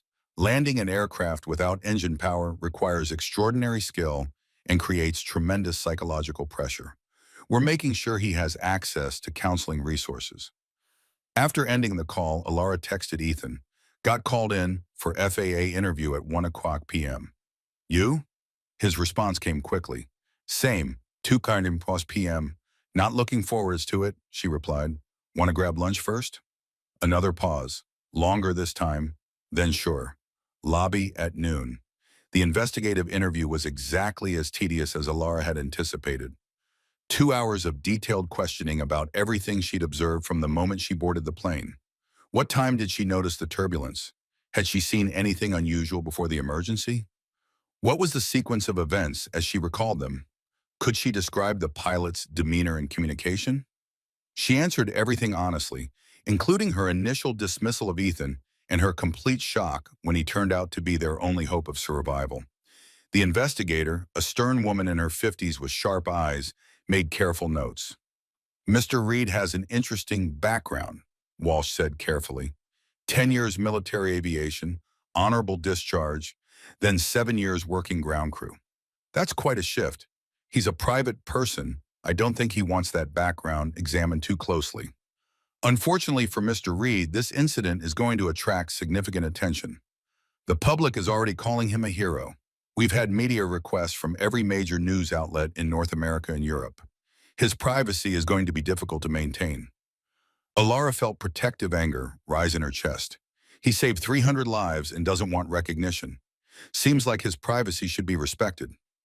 I agree, but I'm not in control of public interest. Walsh closed her notebook. That's all I need from you for now, Ms. Vance.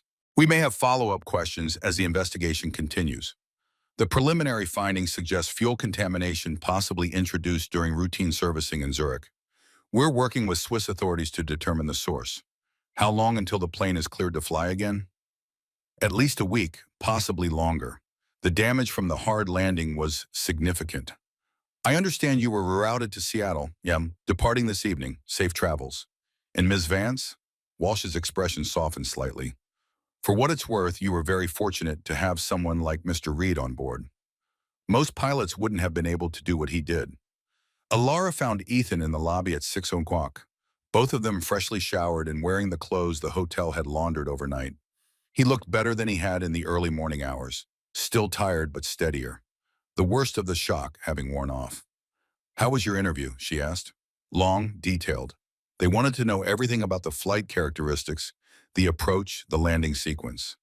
I think I described the same 30 seconds about 15 different ways. He rubbed the back of his neck. Yours similar. They're very interested in you.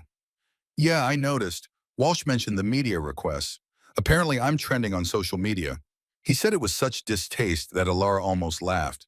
Fame doesn't agree with you. Fame is what happens to people who want attention. I want the opposite of attention. Should have thought of that before you landed a plane without engines. Next time I'll let us crash.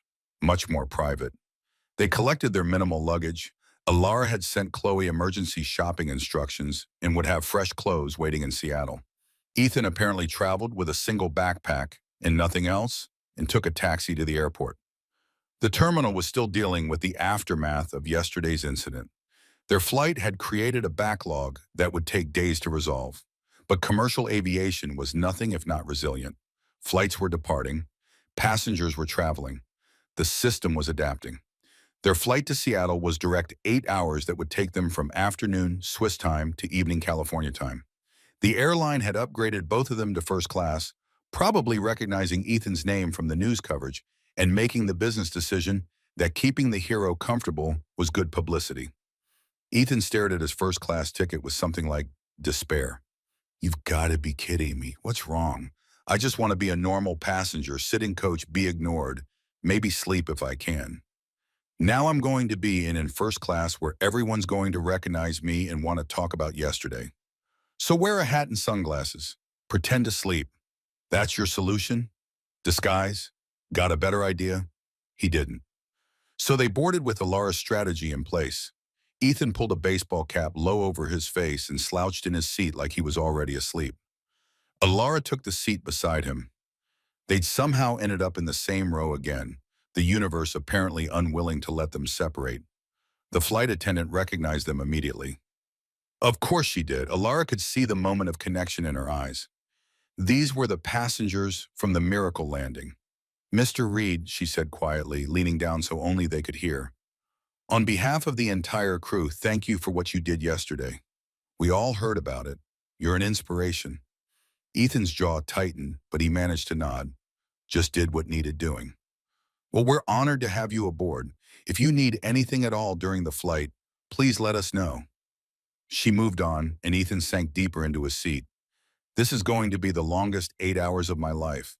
Welcome to being famous. I hate it already. The flight was mercifully uneventful.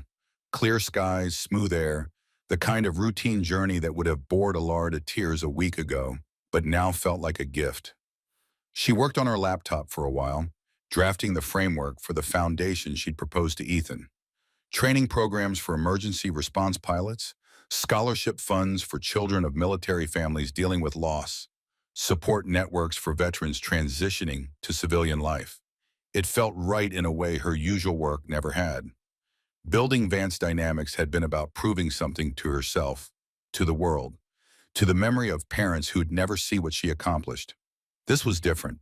This was about using her resources to actually help people, to create something that mattered beyond quarterly earnings. Beside her, Ethan had given up on pretending to sleep and was staring out the window at the Atlantic passing beneath them. She could see him in the reflection of the glass, the scar on his face, the fatigue in his eyes, the weight he carried in the set of his shoulders. "What are you thinking about?" she asked quietly. Lucas's kids, Nora and Leo, wondering if they saw the news coverage, if they recognized my name and made the connection. Would that be bad? I don't know. Part of me hopes they did, hopes they know I'm still trying to honor what their father died for. Part of me is terrified they'll reach out and I'll have to face them after all these years. What would you say if they did? Ethan was quiet for a long time. That their father was the bravest person I ever knew. That he saved 23 lives that day, including kids not much younger than they were. That I've spent 7 years wishing I could have saved him the way he saved those strangers. You should tell them that maybe someday when I'm less of a coward about it. The pilot's voice came over the intercom, announcing their initial descent into Seattle. Alara looked out the window, seeing the Washington coast emerging from the haze, the familiar shape of the sound that had been home for 20 years. Last chance to back out, she told Ethan. You could catch a connecting flight to Wyoming tonight. Be home by morning. Is that what you want? No, but I want you to be here because you choose to be, not because you feel obligated. Ethan turned from the window to face her directly. I'm here because I want to see what you build. Because maybe you're right that I've been drowning in Wyoming and need something to pull me out. And because he paused, choosing words carefully, because you're the first person in 7 years who's looked at me and seen someone worth saving. The honesty of it took Alara's breath away. You were always worth saving. You just convinced yourself otherwise. Maybe. We'll see. They landed at SeaTac as the sun was setting, painting the sound in shades of gold and crimson. Alara had arranged for a car service, and they were whisked through the terminal before too many people could recognize Ethan from the news coverage. A few did double takes, phones coming out to snap photos, but they made it to the car without incident. Seattle greeted them with its usual chaos. Traffic on 5, the skyline rising against the Pacific, the eclectic mix of tech wealth and bohemian culture that defined the city. Alara's apartment was in Capitol Hill, overlooking the Space Needle and the Olympic Mountains beyond. This is where you live? Ethan asked as they pulled up to the building. Jesus, it's just an apartment. It's a palace. How many bedrooms? 4, but I only use 1. The rest are just there. She could see him processing this, comparing it to whatever small place he rented in Wyoming. The gulf between their lives was evident in every detail. Her doorman greeting her by name, the marble lobby, the private elevator to her penthouse. Her apartment was exactly as she'd left it 4 days ago, when she'd departed for Zurich. Minimalist furniture, expensive art she'd bought because decorators said she should, floor-to-ceiling windows with views that would sell for millions on their own. It was beautiful and sterile and utterly empty of anything resembling life. You can take the guest room, Alara said, showing Ethan down the hall. Bathroom's through there. Make yourself comfortable. He set his backpack down, looking around the space with something like discomfort. This is bigger than my entire apartment. I told you I don't know how to build a life. Just empires, and real estate portfolios. At least you're honest about it. Ilara ordered dinner from her usual place. Thai food that arrived in 20 minutes. Expensive and flavorless. They ate on her balcony, watching the city lights come alive as full darkness fell. Tell me about the foundation, Ethan said. Specifics. What exactly are you planning? She pulled out her laptop, showing him the framework she drafted on the plane. Three main pillars: pilot training for emergency response situations, family support for military casualties, mental health resources for veterans struggling with transition. Ethan studied it carefully, his expression thoughtful. This is ambitious. You're talking about a lot of infrastructure, a lot of overhead. I have the capital and the connections to make it happen quickly. Quick isn't always good with something like this. You need to get it right. Hire the right people. Build the right program. Otherwise, it's just another rich person's vanity project that doesn't actually help anyone. That's why I need you. You know what these people need? What would have helped you after Lucas died? I didn't want help. I wanted my friend back. But if you couldn't have that, what would have made a difference?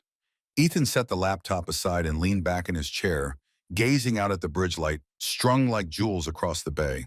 Someone who understood, not a therapist reading from a manual about PTSD and survivor's guilt. Someone who'd been there, who knew what it felt like to make impossible choices and live with the consequences. Peer support. Yeah. And practical help, job training, financial counseling for families dealing with sudden loss. Lucas's wife had to sell their house. His military pension wasn't enough to cover the mortgage and raise two kids. She needed skills to support herself. But she'd been a stay-at-home mom for 6 years.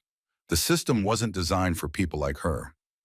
Alara made notes, her mind already working through implementation strategies. What else? Education funds for the kids, guaranteed college tuition, so at least they don't have to worry about that on top of everything else. And maybe he hesitated. Maybe a program that connects kids who lost military parents with veterans who understand what their parents did. Give them mentors who can answer questions their mom can't. That's beautiful. That's personal. Nora and Leo deserve to know their father was a hero, but who's going to tell them that in a way that means something? Their mom was grieving. The military sends someone to deliver the bad news and then moves on. The kids are left with a flag and unanswered questions. So, we answer the questions. We build the support system that should have existed. Ethan looked at her, and she saw something shift in his expression. The first real spark of hope she'd witnessed since they met. You're serious about this, completely serious. I have the money, you have the knowledge. Together, we can build something that actually makes a difference. And what do you get out of it besides feeling good about helping people? The question was fair. Alara considered it, searching for truth underneath her usual corporate motivations. Redemption, maybe, or at least purpose. I've spent 20 years building something that makes me rich but doesn't make me happy. Maybe this is my chance to build something that matters. That's a lot of pressure to put on one foundation. I know, but it's the only thing I've cared about in years. They finished dinner in thoughtful silence, both processing what they were proposing to build together. It felt too big, too ambitious, too much like trying to heal wounds that couldn't be healed. But it also felt necessary, like the only path forward that didn't lead to more drowning and more hiding and more pretending that survival was the same as living. Alara's phone rang, Chloe probably checking in. She let it go to voicemail. Tomorrow she'd deal with the company, with the board, with all the professional obligations she'd been ignoring. Tonight was for planning something better. I should warn you, Ethan said as they cleaned up the remains of dinner. I'm going to be difficult about this. I'm going to push back on ideas I think are wrong. I'm not going to just nod and agree because you're funding everything. Good. I need someone who will tell me the truth, not someone who will kiss up for a paycheck. And if this doesn't work, if we spend months building something that fails to help anyone, then we'll have tried, which is more than I can say about most of what I've done with my life. Ethan nodded slowly, acceptance settling over his features. Okay, 3 days. Let's see what we can build. But they both knew it would take more than 3 days. This was the kind of project that could consume years, require complete restructuring of priorities, demand the sacrifices neither of them had fully considered. Alara found herself not caring. For the first time since her parents died, She felt like she was moving towards something that mattered instead of running from something that hurt. The 3 days Ethan had promised turned into a week, then two, then a month. What started as preliminary planning evolved into something neither of them had anticipated. A complete restructuring of how Alara thought about sexes and how Ethan thought about redemption. They worked from Alara's apartment most days, her dining table becoming command center for a project that grew more ambitious with each conversation. Ethan proved to be exactly what she'd hoped: challenging, thoughtful, unwilling to accept easy answers or surface-level solutions. He pushed back on every assumption, questioned every budget line, demanded proof that what they were building would actually help people instead of just making them feel good about helping. "This number here," he said one morning, pointing at her laptop screen, "2 million for administrative overhead in year one. That's ridiculous. That's standard for a foundation this size. Legal fees, staffing, office space. It's wasteful. The people we're trying to help don't need you to rent fancy office space in downtown Seattle. They need direct assistance, job training, counseling, education funding. Every dollar we spend on marble lobbies is a dollar we're not spending on actual support." Laura bristled at his tone, then caught herself. This was exactly why she'd brought him in, to stop her from building another monument to her own ego. "Okay, what do you suggest? Work remote as much as possible. Hire people who actually understand what military families need, not professional nonprofit managers who've never missed a meal in their lives. Keep overhead under 500,000 in year one. Put the rest directly into programs." She made the changes, watching her carefully constructed budget transform into something leaner and more focused. It was humbling and exhilarating in equal measure, letting someone else's expertise reshape her vision into something better than she could have built alone. Chloe noticed the change immediately when Alara finally returned to the Vance Dynamics offices. "You're different," she said, standing in Alara's doorway with a tablet full of urgent matters. "What happened in Switzerland?" "I nearly died. Then I didn't. Turns out that changes your perspective. Clearly the board is worried you have lost focus. Stock price dropped 2% when you postponed the Paris meeting. Then it dropped. We'll recover." Alara signed the documents Chloe had brought without reading them as carefully as she normally would. "What else?" "Simon wants to know if you're still planning to fire him for the imperfect numbers." Alara looked up sharply. "What?" "No, why would he think that? Because you told him perfect, or he's out before you left for Zurich." The memory came back, Alara on her phone in the airport demanding perfection, threatening someone's job over quarterly projections that were already good, but not good enough for her impossible standards. She felt sick. "Get him on the phone," she said. "Now." Chloe made the call, and Simon's voice came through Alara's speakerphone, tight with anxiety. "Miss Vance, I have the revised projections if you are ready to review." "Simon, stop. I need to apologize. What I said before Zurich was out of line. Your work is excellent. You're not getting fired. You're getting a raise and a week of vacation, effective immediately." Silence on the other end. Then cautiously, "I'm sorry. Could you repeat that?" "You heard me. Take your family somewhere nice. Send me the bill." "And Simon, I'm sorry for being the kind of boss who makes people afraid of doing good work instead of perfect work." After the call ended, Chloe stared at her. "Who are you and what have you done with Alara Vance?" "I'm still Alara, just a version that's trying to be better." She closed her laptop. "Clear my schedule for the rest of the week. I have something more important to work on." The foundation took shape through late spring and into summer. They incorporated it as the Lucas Sterling Foundation. Ethan's suggestion made quietly one evening after too much wine and too many memories. Alara had expected him to resist putting his friend's name on something so public. But he'd seemed almost relieved. "Maybe it's time Nora and Leo knew their father's name still means something," he'd said, "that people remember."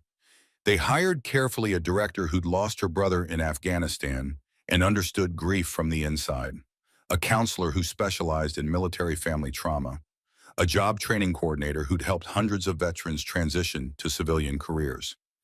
Each hire was someone who brought lived experience, not just professional credentials.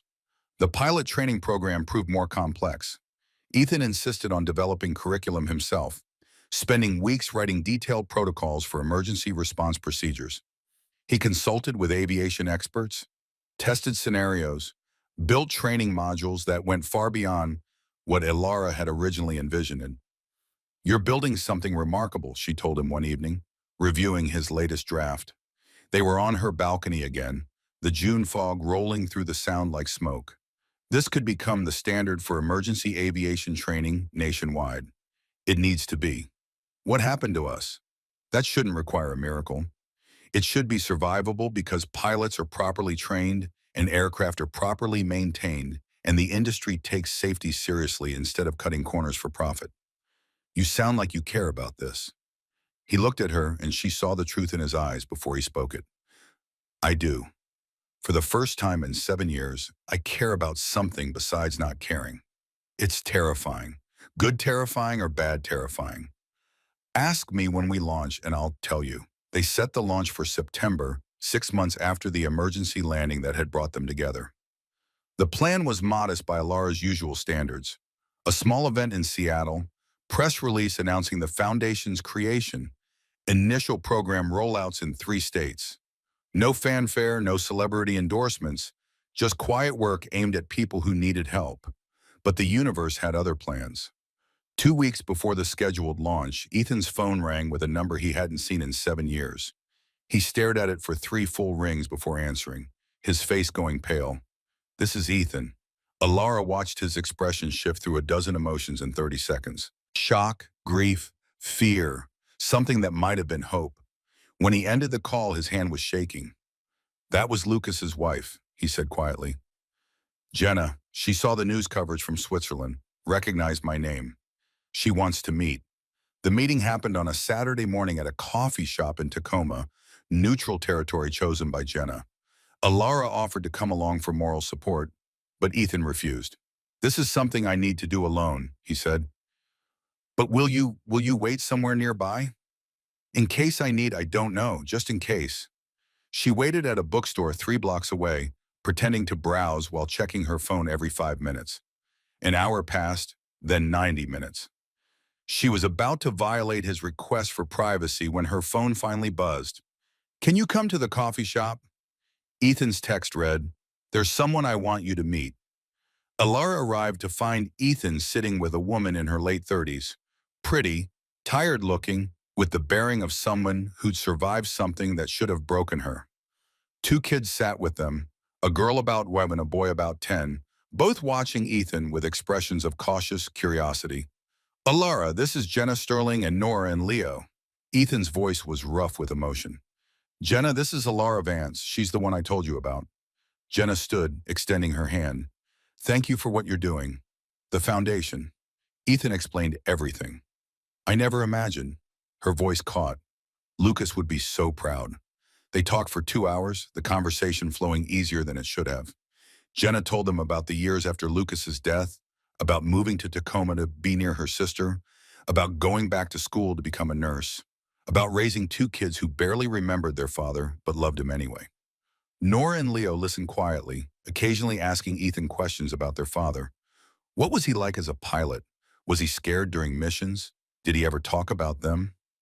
Ethan answered each question with careful honesty, painting a picture of a man who'd been brave and funny and devoted to his family even when duty kept him away.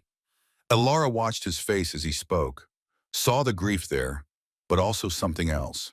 Release maybe, or the beginning of it. "Can I tell you something?" Nora said suddenly, looking directly at Ethan. "Mom showed us the news coverage from your landing. We watched it like 20 times. "Nora's exaggerating," Leo interjected. "It was more like 30. Nora elbowed her brother, then continued. "The way you landed that plane," Mom said. "That's exactly how Dad would have done it. Calm and brave and making sure everyone was safe, even when you were probably scared." Ethan's eyes were bright with tears. He was fighting to control. "Your dad was braver than I'll ever be." "Maybe," Jenna said quietly, "but you're still here, still helping people." Lucas would call that brave too. Before they left, Jenna pulled Ethan aside. Alara couldn't hear their conversation, but she saw Jenna hug him, saw Ethan's shoulders shake slightly, saw her whisper something that made him nod. In the car afterward, Ethan was quiet for a long time. Finally, he said, "She forgave me. I told her I was sorry for coming home when Lucas didn't, and she said there was nothing to forgive, that Lucas made his choice and would make it again, that I was honoring his memory by still fighting for the things he believed in. She's right. Maybe it's going to take me a while to believe that. He wiped his eyes. But Nora and Leo, they're good kids, smart, strong. They asked if they could come to the foundation launch, said they wanted to see what we built for their dad. And you said, I said yes, if that's okay with you. More than okay. They should be there. The foundation launch happened on a crisp September morning, the kind of perfect California day that made postcards jealous. They'd rented a modest community center in the University District, decorated it simply, invited key partners, and the first cohort of families the foundation would serve. Alara had expected maybe 50 people. 100 showed up. Military families who'd heard about the programs and wanted to learn more. Veterans struggling with transition who saw hope in the job training initiative. Pilots from across the country interested in the emergency response curriculum. Local press covering the story of the CEO and the pilot who'd survived a miracle and turned it into something lasting. Ethan stood at the front of the room looking uncomfortable in the sport coat Alara had convinced him to wear. She'd offered to handle the speaking. Public presentations were her territory, not his. But he'd insisted on introducing the foundation himself. I'm not good at speeches, he started, his voice carrying just enough to reach the back of the room. And I'm not comfortable being called a hero. But I'm here because 7 years ago I lost someone who mattered. Someone who made a choice that saved strangers and cost him everything. Lucas Sterling was my wingman, my friend, and the best person I knew. Nora and Leo sat in the front row with their mother, listening intently. For 7 years, I've been running from what happened to Lucas, hiding in small towns and small jala, convincing myself that not caring was the same as healing.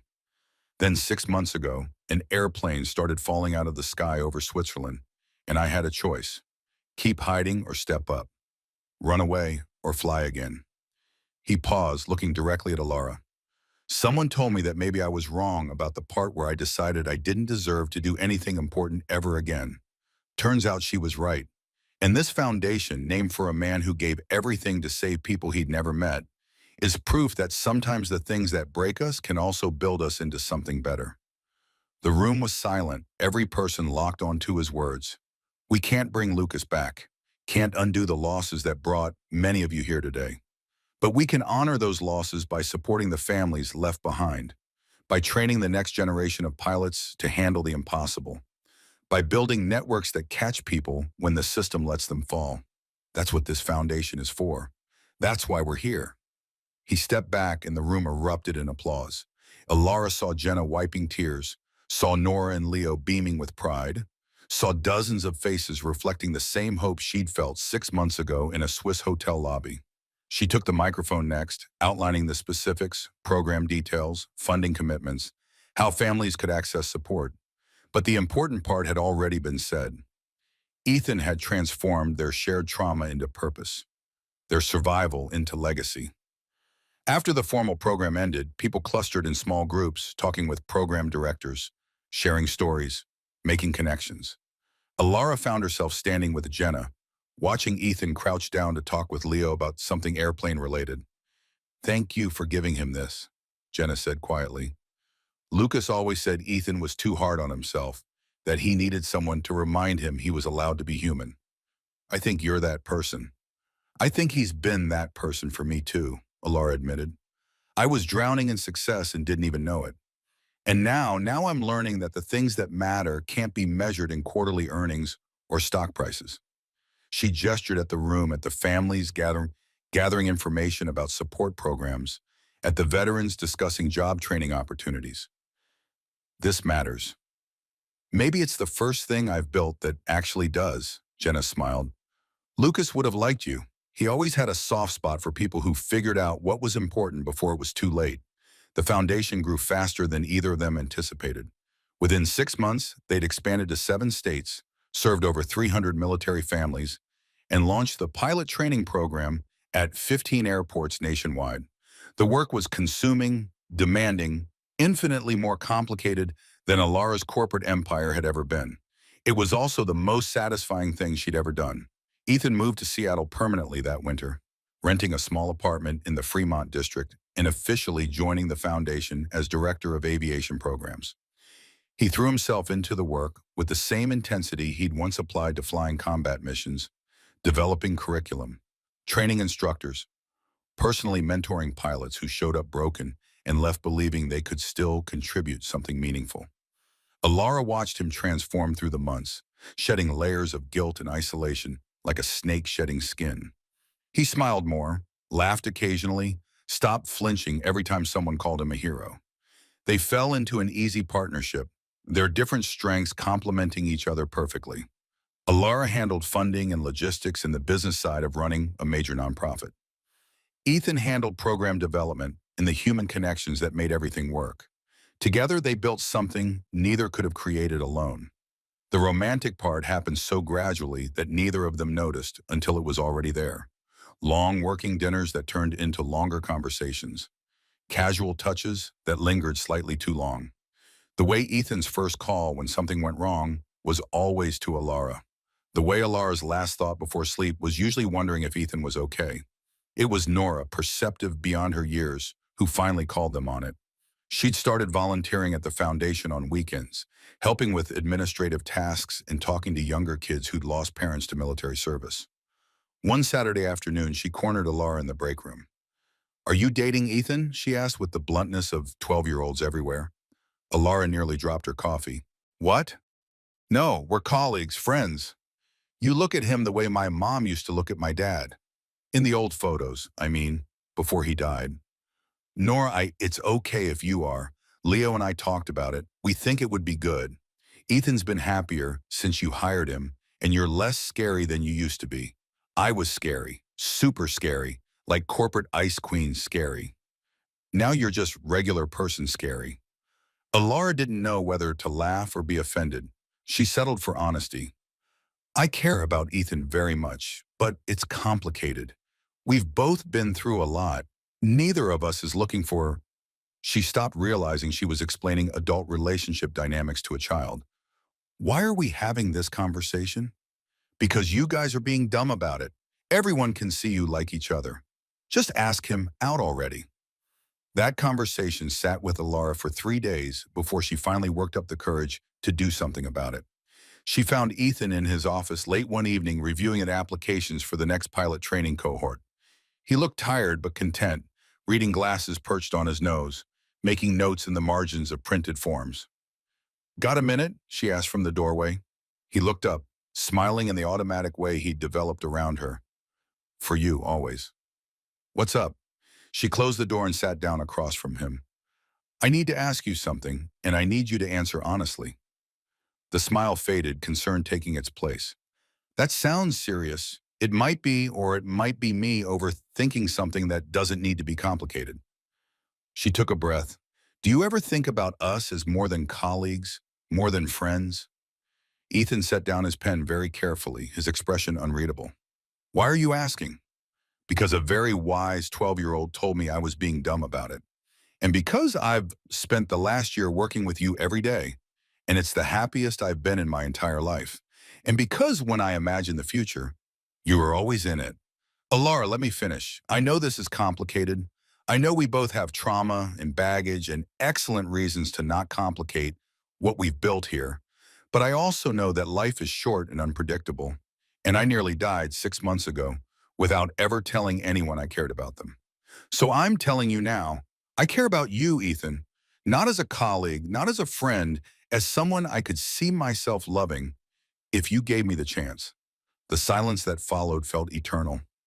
Ethan stood up, moved to the window, looked out at the Seattle skyline, painted in fog and city lights. When he finally spoke, his voice was quiet. "7 years ago, I decided I didn't deserve happiness, that the cost of Lucas's death was that I spent the rest of my life alone, working penance for being the one who survived. Then you crashed into my life, literally, and started dismantling every wall I'd built." He turned to face her. "You terrify me, Alara. Not because you're cold or ruthless or any of the things you used to be, because you make me want things I thought I'd given up on. Partnership, purpose, maybe even love. And wanting those things means risking loss again. I know, but isn't that better than the alternative?" spending the rest of our lives safe and alone. Maybe. Probably. I don't know.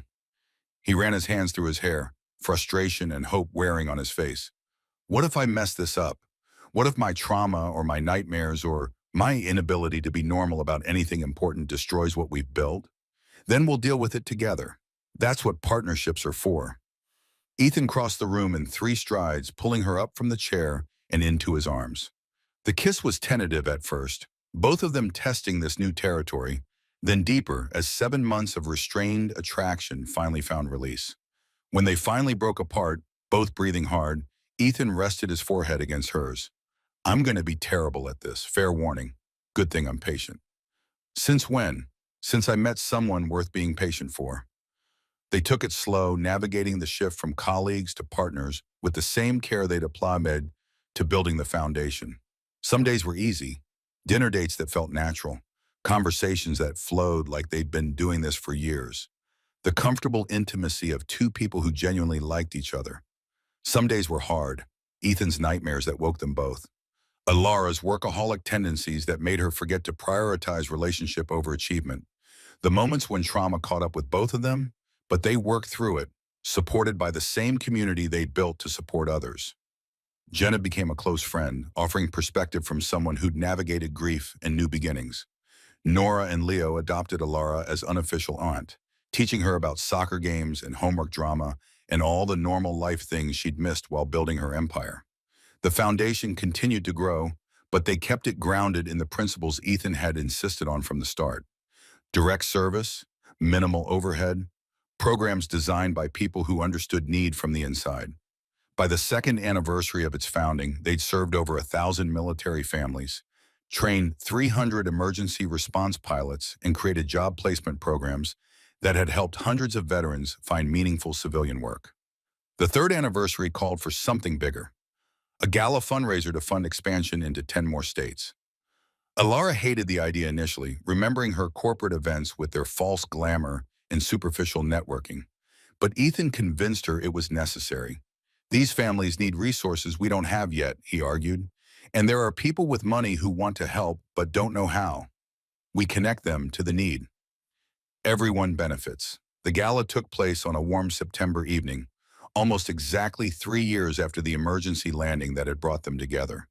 They'd rented a space with views of the Space Needle, decorated it with photos from the families they'd served, created displays showing the impact of every program. Alara wore an evening gown that cost more than her first year's rent, her concession to the formal nature of the event. Ethan wore a tux with visible discomfort, tugging at his collar and counting the minutes until he could escape. Stop fidgeting, she whispered as guests began arriving. You look handsome. I look ridiculous. This is your world, not mine. Our world now. You're the co-founder. Act like it. The evening was everything Alara had hoped. Donors writing generous checks, military families sharing stories of how the foundation had helped them, press coverage that would extend their reach even further. But the highlight came near the end when Jenna took the microphone for a surprise announcement. 3 years ago, I lost my husband to a mission that saved 23 lives. For years, I thought that was the end of the story. Lucas gone, our family broken, nothing left but grief and survival. Then Ethan Reed and Alara Vance decided that Lucas's name should mean more than a flag and a medal. They built something lasting, something that honors not just my husband, but every service member who gave everything and every family left to pick up the pieces. She paused, composing herself. Tonight, I'm proud to announce that Nora and Leo Sterling have been awarded full college scholarships through the Foundation's education program. My children will have opportunities their father didn't live to see them achieve, but his sacrifice is making it possible. That's not closure, but it's something better. It's legacy. It's proof that the best parts of the people we lose can keep growing long after they're gone. The room erupted in applause. Alara saw Ethan wiping his eyes, not bothering to hide his emotion anymore. She took his hand, squeezing tight. Later, after the guests had left and they were helping the caterers clean up, Ethan pulled her aside. They stood at the window looking out at the bridge lights reflecting on the dark water. You know what's funny? He said quietly. What? 3 years ago, I thought my life was over. Thought the best I could hope for was quiet obscurity. And maybe if I was lucky, the nightmares would eventually stop. Then a plane started falling out of the sky and everything changed. Best, worst day of my life, Alara agreed. Mine too. He turned to face her, taking both her hands in his. I've been thinking about something for a while now, wondering if maybe it's time to stop being so careful about the future. What do you mean? He reached into his pocket, pulling out a small box. Alara's heart stopped. I mean that you were right when you said life is short and unpredictable. I mean that I love you and I don't want to waste any more time pretending I'm not completely certain about that. I mean, he opened the box, revealing a simple ring that caught the city lights like captured stars. Will you marry me? Alara's vision blurred with tears. Yes, absolutely, yes. He slipped the ring onto her finger, and they stood there in the empty event space. Two broken people who'd found each other in free fall and built something beautiful from the wreckage. The wedding happened 6 months later. Small ceremony on the beach, just family and close friends. Nora and Leo stood up with them, representing the connection between past and future, loss and hope. Jenna cried through the entire ceremony, but they were good tears, the kind that came from seeing healing happen in real time. Alara's vows focused on second chances and finding purpose in unexpected places. Ethan's focused on the courage it takes to love again after loss, to trust that happiness isn't betrayal of grief, but transformation of it. They honeymooned in Wyoming. Ethan's suggestion wanting to show Alara the quiet life he'd left behind. Timberline welcomed them with small-town warmth. The entire population of 4,200 seemingly determined to meet the woman who'd convinced their most famous resident to let himself be happy. Standing on the main street of that tiny town, looking at the mountains that had sheltered Ethan during his years of hiding, Alara understood what he'd been searching for here. Peace, distance from expectations, space to breathe without the weight of past failures crushing him. I get it now, she told him, wrapped in his arms as evening settled over the valley. Why you came here? Why it felt safe. It did feel safe for a while. He kissed the top of her head. But safe isn't the same as alive. You taught me that we taught each other. They returned to Seattle and the foundation, diving back into work with renewed energy. The organization continued to expand, touching more lives every year, creating ripples that extended far beyond what either of them had imagined that first night in Switzerland. 5 years after the emergency landing, Ethan finally agreed to be interviewed about it, not by mainstream press, but by a podcast focused on mental health and military service. He talked openly about Lucas's death, about the guilt that had consumed him, about the nightmares he still occasionally had. But he also talked about healing, about finding purpose in service, about learning that survival could be transformed into something meaningful if you were willing to do the work. Alara listened to the podcast from their home office, tears streaming down her face, as Ethan shared parts of himself he'd guarded so carefully for so long. When he came home that evening, she held him without words, understanding that some things didn't need to be spoken to be profound. Nora graduated high school that spring, her college acceptance letters piling up from schools across the country. She chose University of Washington, close enough to stay connected to the foundation that bore her father's name, far enough to build her own identity. At her graduation party, she pulled Ethan aside. I wanted to thank you for everything you have done for me and Leo, for keeping Dad's memory alive in a way that matters. You don't need to thank me. Yeah, I do. And I wanted to tell you something Mom told me. She said, Dad would be glad you found Alara, that he never wanted you to spend your life alone feeling guilty for surviving. He'd want you to be happy. Ethan's voice was rough when he answered. Your dad was a better person than I'll ever be. Maybe. But you're a pretty good person too. You just needed someone to convince you of that. That summer, the foundation launched its most ambitious program yet, a residential treatment center for veterans struggling with severe PTSD. It was Ethan's vision, born from his own experience with nightmares and guilt in the long road to healing.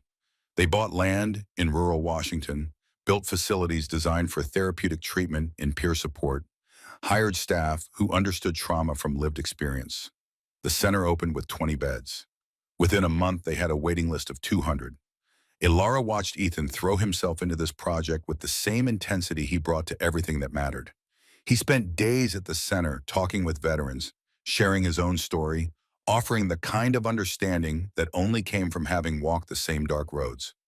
You're making a difference, she told him, one evening when he came home exhausted and satisfied. A real measurable difference in people's lives. We're making a difference, he corrected. None of this happens without your resources and vision. And none of it matters without your understanding of what these people need. We're a good team, the best team. He pulled her close and they stood in their kitchen, no longer her sterile palace of success, but their home, filled with photos of Nora and Leo, artwork from families they'd helped, evidence of a life built on connection instead of isolation. 10 years after the emergency landing, they hosted an anniversary celebration at the Foundation headquarters. The organization had grown beyond anything they'd imagined. 23 states, thousands of families served, hundreds of pilots trained. A residential center that had helped over 500 veterans find paths through their trauma. Isabel, the flight attendant who'd witnessed their near death and sent that email years ago, flew in from Paris for the event.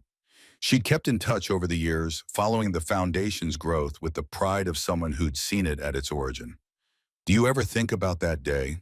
she asked Alara during the reception, the flight, the landing, how close we came to dying. "All the time," Alara admitted, "but not with fear anymore, with gratitude. Everything good in my life traces back to that moment when I thought my life was over." Ethan said something similar. He told me that sometimes you have to fall before you can learn to fly differently. Nora and Leo were there, both in college now, but still deeply connected to the Foundation. Nora was studying social work, planning to join the organization after graduation. Leo was pre-med, talking about specializing in trauma counseling for combat veterans. Lucas's legacy, growing in directions he could never have imagined. Jenna had remarried, a kind man who loved her children and respected the memory of the husband who came before him. She looked happy in a way that had nothing to do with forgetting and everything to do with honoring the past while building toward the future. As the celebration wound down, Ethan found Alara on the balcony of their office, looking out at the city lights. He wrapped his arms around her from behind, and they stood in comfortable silence. "Thank you," he said quietly. "For what? For not letting me stay invisible? For seeing something worth saving when I'd given up on myself? For building this with me?" Alara turned in his arms, looking up at the man who'd saved her life and then taught her how to actually live it. "Thank you for stepping forward that day, for taking control when everything was falling apart, for showing me that the most important things in life have nothing to do with quarterly earnings. We've come a long way from executive class on that Zurich flight." "Yeah, we really have." They kissed as the city hummed below them. Two people who'd found each other in free fall and discovered that sometimes the things that break you open are the same things that let the light in. The Lucas Sterling Foundation would continue to grow, helping more families, training more pilots, offering support to those who needed it most. But standing there on that balcony, wrapped in love and purpose, and the quiet satisfaction of work that mattered, Alara and Ethan understood that the real miracle hadn't been the emergency landing. It had been everything that came after. The courage to build instead of hide, to love instead of retreat, to transform survival into legacy and crisis into calling. The sky had tested them both in different ways and at different times, but it had also given them to each other, had shown them that the altitude you climb from doesn't determine the height you can reach. Sometimes you have to fall 37,000 feet before you understand what it means to truly rise. And sometimes the person sitting beside you in executive class, the one you dismiss as invisible and unworthy, turns out to be the one who saves your life in every possible way. Not just from a dying plane, but from a dying heart, a dying purpose. A life that looked successful from the outside but was hollow at its core. Alara had built an empire before Switzerland. After Switzerland, she'd built something better. A partnership, a purpose, a love story written in the language of second chances and hard-won redemption. The mountains had witnessed their near destruction. The city lights now witnessed their triumph.